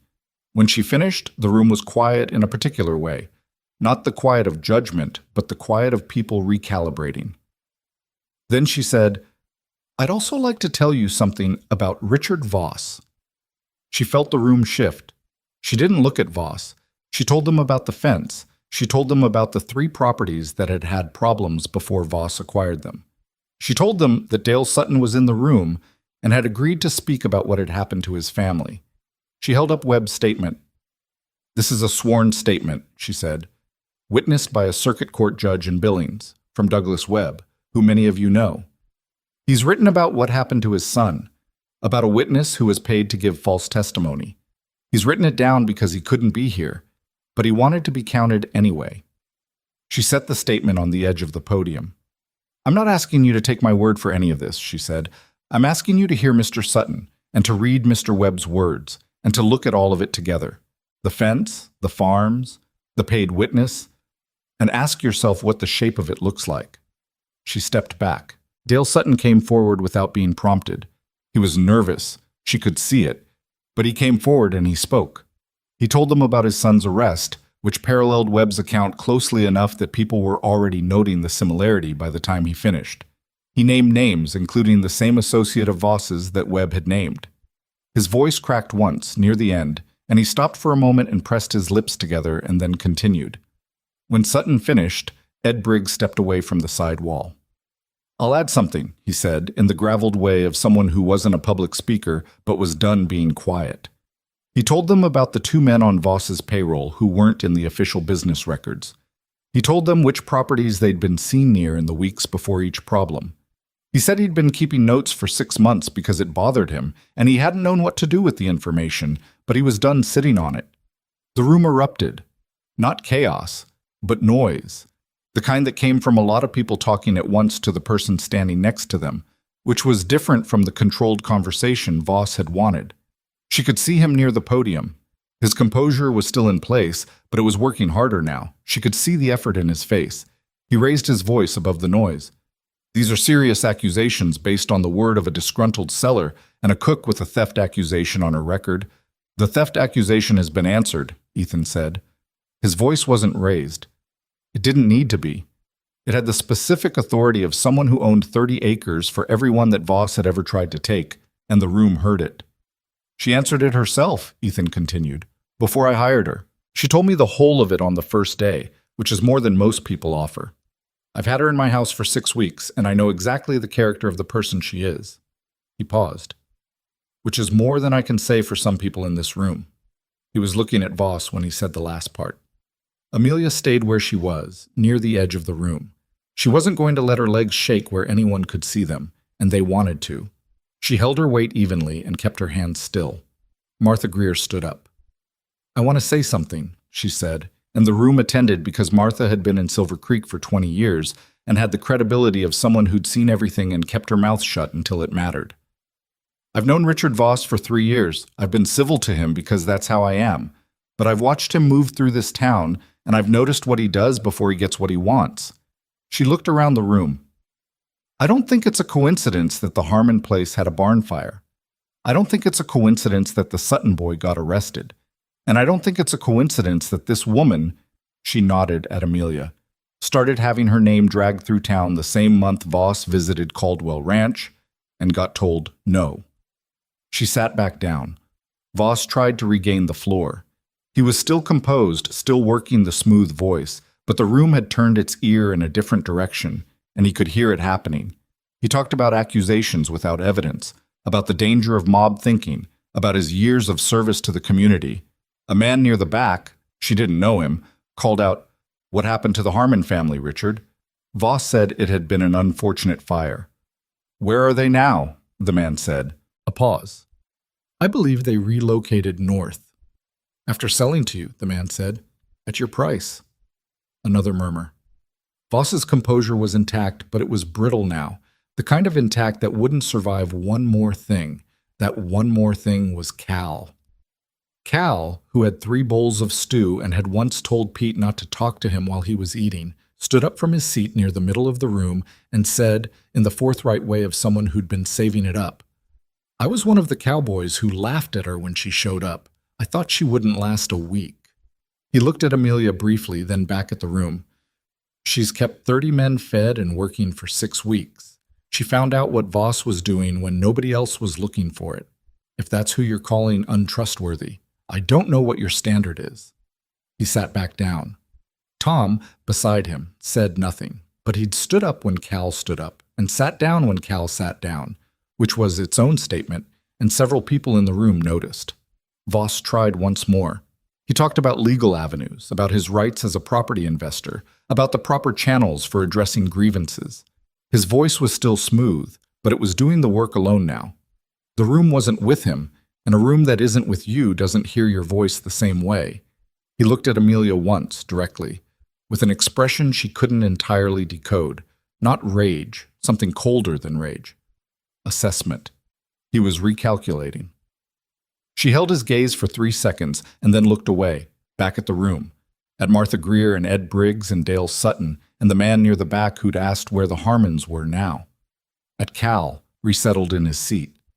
At Pete, who was trying to look like he'd known how this would go all along. At Ethan, standing near the back wall with his arms crossed, who caught her eye and gave her one small, deliberate nod.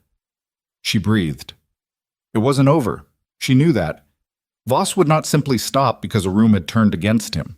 Men with his resources didn't work that way. He would recalculate and come at things from a different angle, and there would be a reckoning for that at some point. But the story had changed.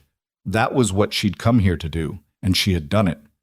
The story that had followed her for 3 years, the story Voss had picked up and weaponized, had been met in public by her own voice and the voices of people who'd stood beside her, and it would never travel quite the same way again. The gathering broke apart in the way these things did. Not with a clean conclusion, but with the slow dissolution of groups into smaller conversations, people moving toward the door, pockets of argument here and there. Voss left with his 2 associates and Pauline Decker, and he left without speaking to anyone on his way out, which told her more about how he'd assessed the afternoon than anything he could have said. Martha Greer came and stood next to Amelia near the side wall. "Well," Martha said. "Well," Amelia said. "That could have gone worse," Martha said. "It could have gone better," Amelia said. "Most things could," Martha said. "Doesn't mean this wasn't something." Dale Sutton found her before she left. He shook her hand, both of his around hers, and didn't say anything, and she didn't either, and that was enough. Ed Briggs, on his way out, paused beside her and said, "Took some nerve, girl," which she thought was probably high praise from Ed. She walked out of the town hall into the afternoon air. The main street of Silver Creek was ordinary around her.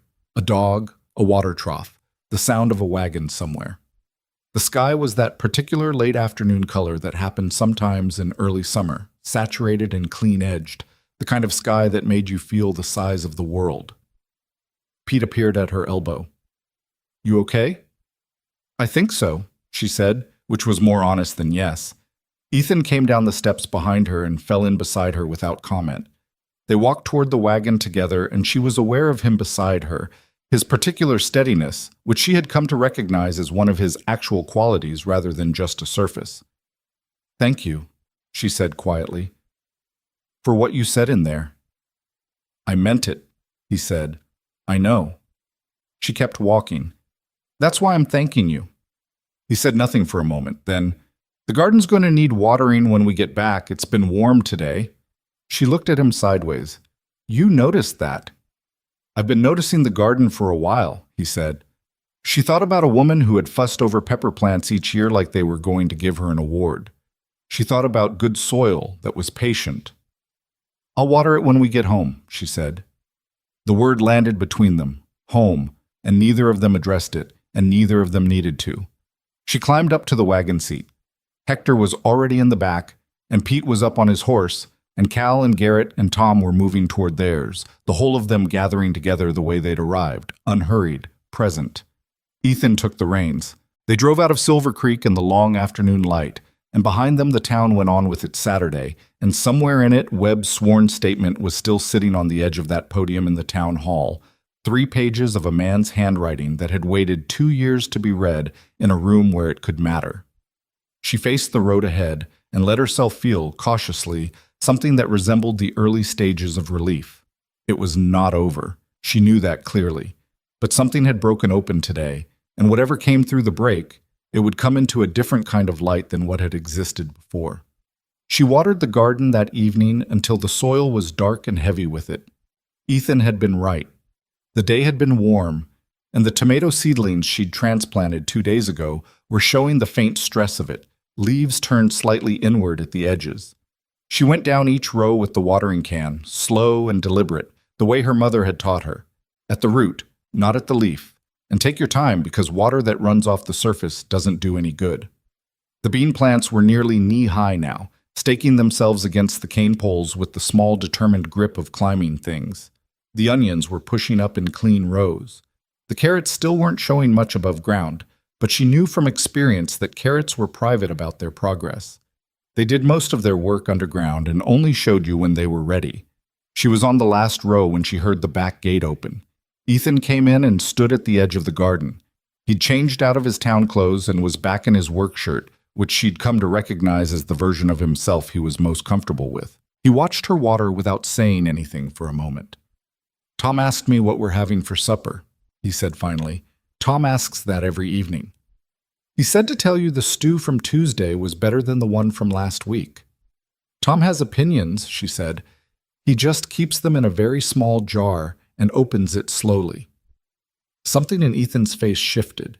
Genuinely amused, a real thing, not performed. She'd seen that expression more in the past 2 weeks than in all the weeks before, and she filed that away without examining it too closely. She finished the last row and set the watering can down. The garden was quiet around them, just the settling sounds of wet soil and the distant cattle moving somewhere north. "What happens now?" she said. She wasn't asking about supper. He knew that. "Voss won't let Saturday sit," he said. "He's not that kind of man." "No," she said. "He's not." "But he also knows the room saw him today," Ethan said. "The problem with what Voss does is that it depends on darkness.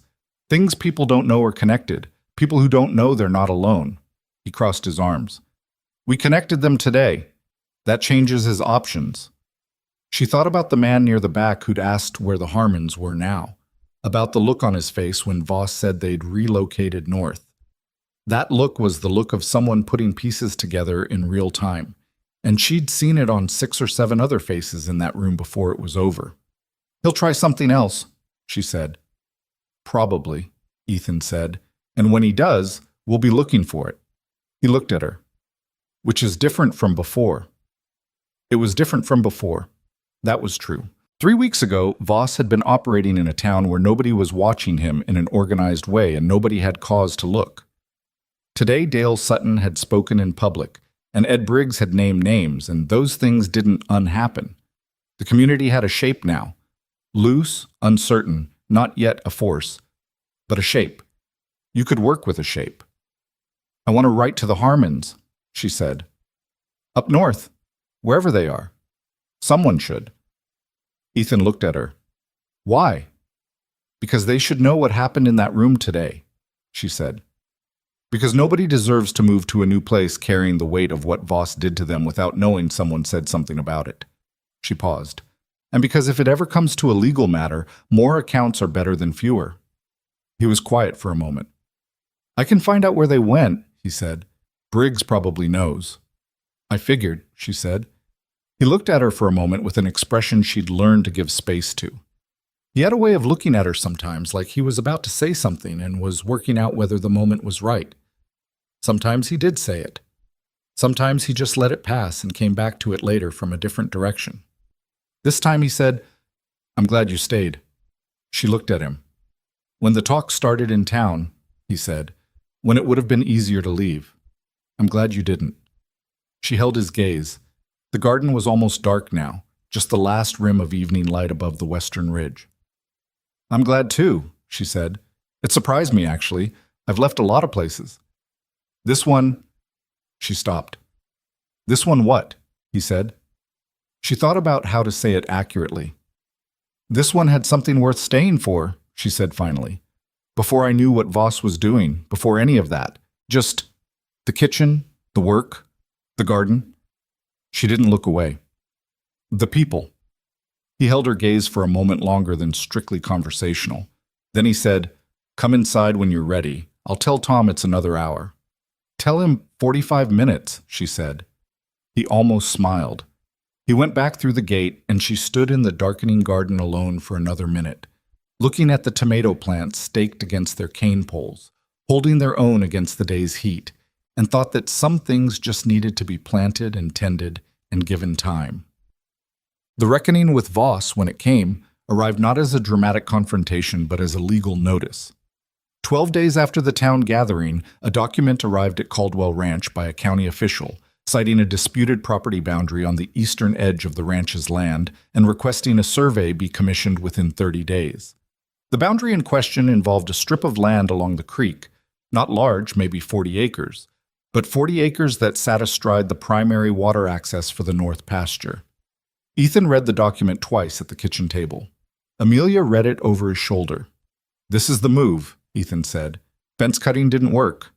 Town hall didn't go the way he wanted. Now he's going at the water."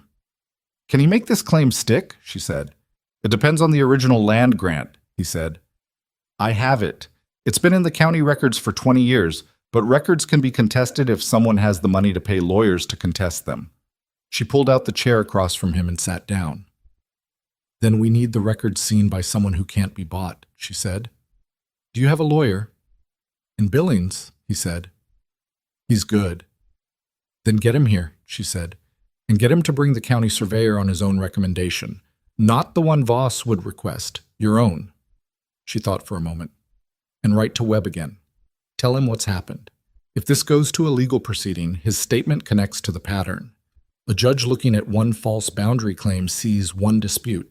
A judge looking at one false boundary claim plus a paid witness plus 3 properties with manufactured problems before acquisition, that judge sees something else. Ethan looked at her across the table. You think like a lawyer, he said. I think like someone who's had to defend herself without one, she said. He held her gaze for a moment. Then he said, I'll write to Andrews tonight, my lawyer. Ask him to come this week if he can, she said. Don't give Voss time to get entrenched. He was already reaching for paper. She got up and went back to the stove. She had bread in the oven and it needed watching, but she stood at the stove with her mind elsewhere for a moment, thinking about 40 acres along a creek bed and what it meant for 30 men and several hundred cattle if the North Pasture lost its water access. She thought about the Sutton Farm and the Webb land and the Harmon place, each one a piece of the same design, and she thought about what it meant to see a design clearly when you were inside it. You had to have seen it before, in some form. You had to have been the piece that got moved once to understand how the board worked. She'd been moved before. She understood the board. Okay. The lawyer Andrews arrived 4 days later, a brisk man of about 60 with a briefcase that looked like it had survived more than one difficult situation and the no-nonsense manner of someone who'd been practicing frontier law for 30 years and had learned that drama was usually the enemy of resolution. He spent a day with the land grant documents and another half day with the county surveyor, his own man, brought from Billings, walking the eastern boundary of Caldwell land. On the 3rd morning, he sat down with Ethan at the kitchen table, which had become the de facto meeting room of the ranch, and Amelia brought coffee and stayed because nobody told her not to, and she had a stake in the outcome. The boundary claim is frivolous, Andrews said, which was probably the most useful word she'd heard in 2 weeks. The original grant is unambiguous. The 40-acre strip has been continuous Caldwell land for 22 years, and the survey confirms it. If Voss files this in court, he will lose. Then why file it, Ethan said. Because it costs you time and money to respond, regardless of whether he wins, Andrews said. That's the play. Litigation is attrition. Wear down the resources, make the ranch operationally uncertain, push you towards selling just to make the problem stop. He paused. Which works on smaller operations. On an operation the size of yours, it's more difficult, but not impossible if he's patient. He is patient, Ethan said. Then we need to make patience expensive for him, Andrews said. He opened his briefcase and pulled out a folder. The Webb statement and the Sutton account, combined with the Briggs testimony about Voss's men and the documented pattern of property acquisition. I think we have grounds to bring this to the district court as a pattern of fraudulent interference with property rights. Not just respond to his claim, go on offense. Amelia said, What does that require? Andrews looked at her. Ethan said without preface, Amelia Hart, she found most of what you're holding in that folder. Andrews looked at her with a slightly recalibrated expression and said, It requires Webb and Sutton to make their accounts formally and stand behind them in a legal proceeding. It requires the Briggs information to be sworn and submitted, and it requires at least one of Voss's associates, one of those 2 men on the payroll who aren't in the official records, to either be identified in a verifiable incident or to have one of them decide their loyalty to Voss isn't worth what he's paying for it. There was a silence. The second one is hard to engineer, Ethan said. It usually is, Andrews said, but men who do the kind of work those men do have a tendency to calculate their own interests eventually, especially when the man they're working for starts losing in public. Amelia thought about that. She thought about the town hall and Voss's face in the final minutes when the room had turned. The recalculation she'd seen. Men who worked in darkness didn't like exposure, and the 2 men whose names Ed Briggs had given her were now named in Briggs's sworn account, which was now in Andrew's briefcase, which was going to a district court. How long? She said. Andrews looked at her again. To get this in front of a judge? 3 months. Realistically, perhaps 4. And in the meantime, Ethan said. In the meantime, Andrews said, document everything.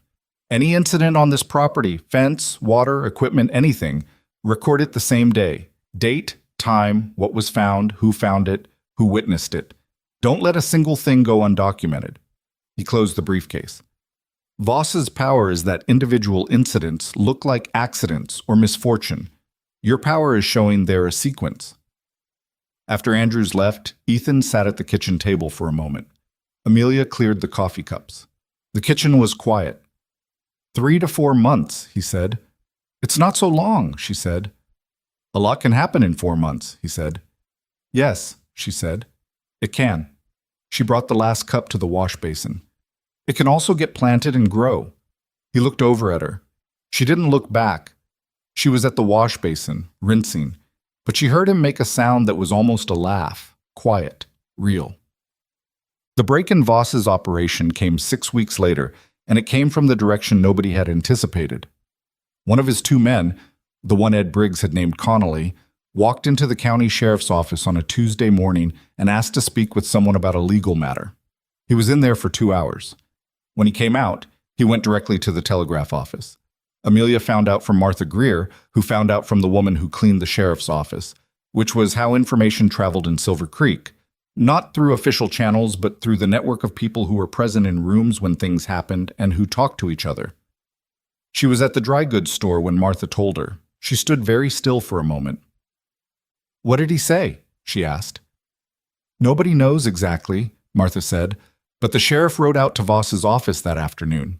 She paused. And Richard Voss left town on the evening stage, with luggage.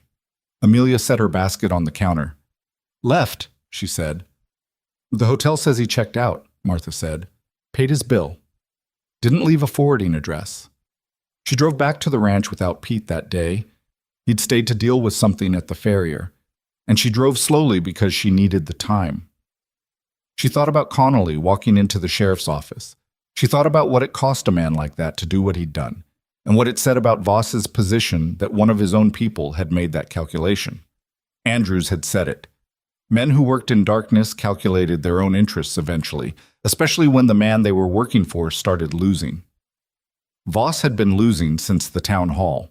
In the 6 weeks since, the district court filing had moved forward, and word had gotten around the valley, quietly, in the way of rural communities where people talked to each other without anyone needing to make an announcement, about what Sutton and Webb had said, about the pattern Andrews had laid out in the filing. 2 families that Voss had approached about purchasing their land had declined, where before they might have been worn down into yes. The darkness was eroding. And then Connolly had walked into the sheriff's office, and whatever he'd said in there had been enough to make Richard Voss pack his luggage and take the evening stage out. She pulled the wagon through the ranch gate and sat for a moment before climbing down. She thought, it's done. Then she thought, be careful about thinking that. Men like Voss didn't disappear because a room turned against them. They recalculated and came back from different angles, sometimes years later. But Voss had also just left evidence in a sheriff's office, which meant there were legal consequences waiting for him if he came back under his own name, and that was a different kind of barrier than public opinion. Public opinion could shift, legal records did not. She climbed down and led the horse toward the barn. Ethan found her there, unsaddling. You heard, he said. It wasn't a question. Martha told me, she said. She handed the horse off to Pete's usual boy and walked out of the barn. Ethan fell in beside her. It's not clean, she said. He's gone, not answered for. Whatever he said to the sheriff, whatever Connolly told them, it'll work through the courts in its own time and its own way. I know, Ethan said. The land claim gets dropped, Andrews says. The filing is still moving forward. I know that too. She stopped walking. They were between the barn and the house, standing in the open space where the afternoon light was coming in at a low angle, and the whole ranch was spread out around them. The outbuildings, the pasture, the distant line of cottonwoods along the creek, the garden along the south side of the house with its bean plants grown tall and its tomatoes beginning to set fruit on the vine. I don't know how to feel about it, she said. It came out more honest than she'd planned. I thought I'd feel resolved or relieved. I feel something, but I'm not sure what to call it. Ethan looked at her. Tell me what it feels like, he said. She thought about it. Like when you've been bracing against something for a long time and it stops, she said. And your body hasn't caught up yet. You're still braced. He nodded slowly.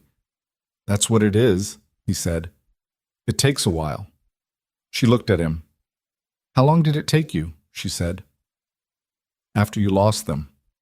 He was quiet for a moment. She'd asked it directly, and she'd meant to. She'd been circling that question for weeks, not wanting to pry, but understanding that it mattered, that it was part of the shape of this man she was learning. Longer than I'd like to say, he said. I stopped bracing eventually. I don't know exactly when. He looked out toward the pasture. I know the kitchen started smelling right again about 6 weeks ago, he said. That was the first thing. She held on to that. Ethan, she said. He looked at her. I don't want to leave, she said. Simply, without making it bigger than it was or smaller. I said I was glad I stayed, but I want to say it plainly. I want to stay. Not just for the season or until things settle. I want to stay. He held her gaze for a moment, and she watched him decide something. Or rather, she watched him stop preventing himself from having decided something, which was different. Good, he said, because I'd have a hard time explaining to the men why the kitchen went quiet again. Is that the reason? She said. It's part of it, he said. His voice was even, but there was something in it now. Something careful and deliberate and real. The other part is harder to say in the middle of a ranch yard. She looked at him for a moment. Then say it later, she said. When you're ready. I might be ready sooner than you think, he said. That's all right too, she said. They stood in the afternoon light for another moment, not touching, not performing anything, just standing there in the way that people stood when they decided something important and were still getting used to the fact that they'd decided it. Then she said, I have to start supper. I know you do, he said. Tom will ask about it in approximately 20 minutes. 17, Ethan said. He asked me this morning what day I thought you'd make the chicken. She turned toward the house. You could have told me. I didn't want to influence the menu, he said. She looked back at him, and this time she did smile, full and real, and it felt like something that had been stored for a long time and was finally being used for its actual purpose. She made the chicken. Tom ate 2 plates and said it was adequate, which from Tom was the equivalent of standing on the table and singing about it, and Cal looked at Tom when he said it and shook his head with the expression of a man who had given up expecting normal reactions from his colleague. Garrett had his end-of-day coffee in the kitchen doorway. He'd gotten a letter from his daughter in Kansas City that week. She'd written back finally, after a long silence, and she'd said she was thinking about coming to visit in the fall. He'd told Amelia about it in the matter-of-fact way he told her most things, without apparent emotion, but he'd told her, which she understood by now, was how he showed things mattered. That's good news, she'd said. Might be, he'd said, with the careful optimism of someone who'd been disappointed before and wasn't going to let himself get too far ahead of the facts. We'll see. We'll see is good, she'd said. Pete had somehow managed to produce a batch of biscuits that afternoon that were nearly correct, the bottom slightly flat from the wrong amount of lard, but the interior texture was right, and they'd risen properly. He'd brought 2 to show her with the expression of a person presenting evidence in a case. She'd eaten one. Almost, she'd said. Almost, he'd repeated like he was storing the grade. The lard amount, she said. Go back and look at what you measured. He'd gone back and looked and come back 20 minutes later to say he thought he'd measured wrong. Try it again next time, she said. What if I get it right, he said. Then you can say you know how to make biscuits, she said. His face did the thing it did sometimes when something landed well. Not a grin, more like a person becoming slightly more solid, more certain of their own dimensions. He went back to whatever he'd been doing, and she watched him go and thought about how people grew into themselves when someone gave them a task and then trusted them to figure it out. She'd needed that once. A lot of people needed it. It cost almost nothing to give. 3 months passed, and then 4, and the district court filing moved through the system with the grinding patience of legal proceedings, and in the end, Richard Voss did not return to Silver Creek to contest it. His property claims were dismissed. His 2 associates, Connolly and the other one, whose name was Rasmussen, gave accounts to the county authorities that resulted in charges being filed. And while those charges moved through their own slow process, the important thing for the valley was that the pattern was now documented in legal record and attached to Voss's name. The Harmons, when Amelia wrote to them, wrote back from a farm in northern Montana where they'd restarted. The letter took 3 weeks to arrive. The woman, Clara Harmon, had written 2 pages in careful handwriting, and the second page was mostly about what it had meant to her to know that someone had stood up in a room in Silver Creek and said what happened. She said she'd cried when she read Amelia's letter, and she wasn't usually a crying person, but sometimes things hit you different when you'd given up expecting them. Amelia wrote back. She kept writing, and Clara Harmon kept writing back, and over the months it became a correspondence. Not formal, just the way 2 women who understood something similar about loss and resilience found their way to talking. Douglas Webb came to Silver Creek in the fall, as he'd said he would. He was a quiet man in his mid-50s with a son who looked like him and stood close to him, the way people stood when they'd been through something together that they'd never have to fully explain to each other. Webb shook Ethan's hand for a long moment in the front yard of the ranch, and he shook Amelia's hand and said, "Thank you for asking the right questions." "Yes," she said, "thank you for answering them." He said, "You know it didn't get my land back." She said, "No, but it might keep someone else from losing theirs." He looked at her for a moment and then nodded, once, the way people nodded when something was true and there wasn't much else to say about it. Dale Sutton bought a new parcel in the spring. Not his old land, which Voss's estate had tangled up in its own legal proceedings, but a smaller piece on the eastern edge of the valley with good water access and room to expand. He came by the ranch to tell them. He sat at the kitchen table and drank coffee and talked about soil drainage, and there was something in his face that hadn't been there when she'd first seen him outside the town hall. Not happiness exactly, more like a man who had found his footing again after a long time of not being sure where the ground was. The tomatoes came in heavy that September. More than she could use fresh, more than she'd expected. The south fence location had been right, and the soil had responded to a season of attention in the way good soil did, giving back more than you put in.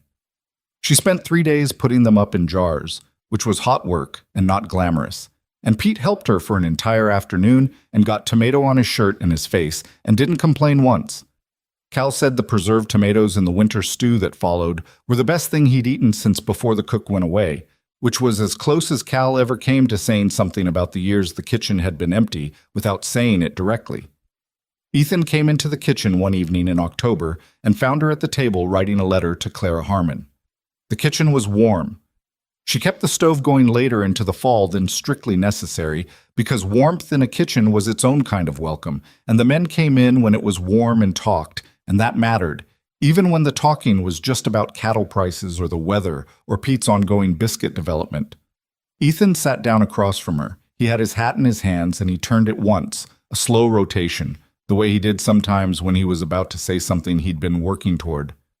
"I meant what I said in the ranch yard," he said, "about having more to say." She set down her pen. "I know you did," she said. "I've been taking my time," he said. "I know that too," she said. He held her gaze. He was imperfect in the ways she'd learned by now. Too quiet when he should probably say more. Too much in his own head sometimes, still reaching for the vocabulary of a life that had been interrupted and wasn't entirely restored yet. He was also steady and honest, and capable of sitting in a kitchen with a woman writing letters and not needing to fill the silence, which was rarer than people acknowledged.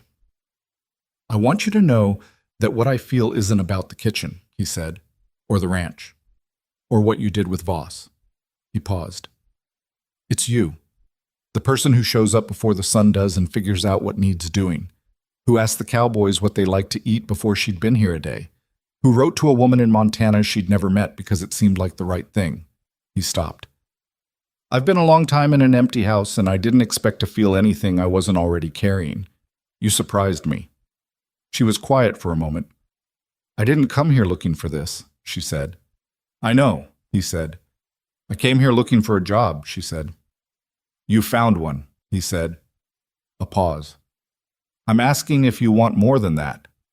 She She looked at him across the kitchen table in the warmth of the stove with the letter to Clara Harmon half finished beside her and the smell of the season's last tomatoes still faint in the air. She thought about 19 years old and a ledger she hadn't touched, and a family that chose its own reputation over the truth. She thought about 3 years of moving, of arriving in places already labeled, of being someone else's story before she could tell her own. She thought about what it had cost to stay in Silver Creek when leaving would have been easier, and what she'd found by staying, not just safety, not just work, but something that felt like the person she'd always known she was, finally being visible in the place where she lived. You didn't heal from those 3 years and 6 months. She knew that. Some of the weight of them would be with her for a long time, showing up in moments when she least expected it, in the reflex to brace when something good happened because something good had always cost her before. But that reflex was not the whole of her. It never had been. "Yes," she said, "I want more than that." He let out a breath, slow, quiet, and she understood that he'd been holding that breath for some time. "All right," he said. "All right," she said. He reached across the table and covered her hand with his for a moment. Not dramatic, not performed, just present. She turned her hand under his and held it, and they sat there in the warm kitchen while the wind moved outside, and somewhere in the barn a horse shifted in its stall, and the ranch settled around them like something that had been waiting a long time to be what it was always supposed to be. People said later that Caldwell Ranch changed in those years. Not in any one dramatic way. No single moment you could point to and say there, that was it. But it changed. The kitchen stayed warm through the winters. Men who'd worked the ranch for a season and moved on remembered it specifically, the way you remembered warmth when you'd spent enough time in the cold to know the difference. Pete learned to make biscuits. It took him until February. He'd failed 11 batches before the 12th came out right, and he'd brought the 12th to Amelia with the expression of someone who had just proven something to themselves that was bigger than biscuits, which it was. She'd eaten one and said, "There you go." He'd nodded and gone back to work, but he walked differently for a week after. Garrett's daughter came in the fall as planned, a woman in her 30s, practical and a little guarded, who arrived clearly unsure what she was walking back into. She stayed 2 weeks. By the end of the first week, she'd sat in the kitchen long enough for Amelia to learn that her name was Ruth, and that she liked tea better than coffee, and that she'd been afraid to come back because she didn't know what version of her father she'd find. By the end of the second week, she and Garrett were talking in the evenings in a way Amelia could hear from the kitchen without being able to make out the words. And that was exactly as it should be. Their business, their repair, their timeline. Ruth wrote to her father after she left. He wrote back. It was slow and imperfect, like all things that had been damaged and were being tended back toward something, but it was happening. The district court proceedings against Voss's associates concluded the following spring. The legal record was what Andrews had said it would be. Comprehensive, documented, attached to names. Voss himself never returned to Silver Creek or the Valley. Whatever he was doing elsewhere with his money and his land schemes, he was doing it without the cover of darkness he'd had here. The Webb land stayed in Voss's estate's legal tangle for some time. It was not recovered. That was one of the things that didn't resolve cleanly, and Amelia had to make her peace with it. That justice in real life was not a complete accounting, that some things you fought for and didn't get back, and the worth of the fighting was not only measured by what was recovered, but by what was prevented from happening again. Douglas Webb's son started working for a surveying company out of Billings, learning the land records trade, which seemed right. Clara Harmon came through Silver Creek the following summer, passing through on her way south to see family. She spent 3 days at the ranch. She and Amelia talked in the kitchen late into 2 evenings, while Ethan and Clara's husband sat on the porch and talked about cattle and weather and the things men talked about when they decided to trust each other. Clara was a forthright woman who laughed at unexpected moments and cried at others without apology. And by the end of the 3 days, it felt less like meeting someone and more like recognizing someone you'd always been meant to know. Amelia kept the garden going. Every season she learned more about what that soil wanted, how it responded to different amendments, which corner got too much afternoon shade and needed different planting. She never tried to grow the particular pepper variety that had been there before her. She didn't know what it was, and she wasn't going to pretend to know. But she grew good things in that ground, and she learned its moods, and in time it became as familiar to her as the kitchen, which was another way of saying it became hers. Ethan proposed to her in November, in the kitchen, which was where most of the important things in their life together happened. He did it plainly, without elaborate staging, which was exactly right for both of them. A man who'd learned that elaborate things were fragile and plain things endured. Asking a woman who'd spent years proving that the truth, simply stated, was worth more than any amount of performance. She said yes. The wedding the following spring was not large. The Caldwell Ranch hands, Martha Greer, Ed Briggs, Dale Sutton, the circuit judge who was passing through on his regular rotation, and agreed to do the ceremony without much persuasion. Claire Harmon came down from Montana with her husband. Douglas Webb sent a letter that arrived the week before, which said, among other things, that he was glad things had come out the way they had, and that some things needed the right person to look at them before they became visible, and that Amelia Hart, Caldwell, now, was the kind of person a community was better for having in it. She kept the letter in the kitchen dresser drawer, beside her mother's skillet. She'd thought sometimes, in those early years after Clayfield, that the damage done to her name was permanent, that the story would always outrun her, that she would always be arriving somewhere already labeled by what someone had said. She'd thought that who she was might be permanently overwritten by who they'd decided she was. She'd been wrong about that. Not because the world had turned around and been fair to her. It hadn't entirely, and she didn't pretend otherwise. The Harmons hadn't gotten their land back. Webb had lost 2 years he couldn't recover. Dale Sutton farmed smaller than he should have. Justice had come in part, not in full, and she'd learned to hold both of those things without pretending the partial was complete. But she had also learned this. And it was worth learning. A person's value was not in the story other people told about them. It was not confirmed or revoked by a room full of opinions. It was in the accumulated weight of what you actually did. Who you fed, who you stood beside, what you planted and tended and refused to abandon when it would have been easier to walk away. She had not been able to prove her innocence in Clayfield. She'd proven it here, in Silver Creek, not with documents, but with 6 years of a life being lived in a place, in full view, in the company of people who knew her as she actually was. That was the only proof that finally held. The kitchen skillet hung on a hook beside the stove now. She used it every day, the way it was meant to be used. Cast iron improved with use. Every cook knew that. Got seasoned by heat and fat and time until it became something its original maker wouldn't quite recognize, transformed by everything it had been through into a better version of what it had always been. She thought that was more or less how people worked too, when they were given the chance. Outside the window, the kitchen garden grew in its rows, patient and insistent, alive in the ground of a place that had come to be home,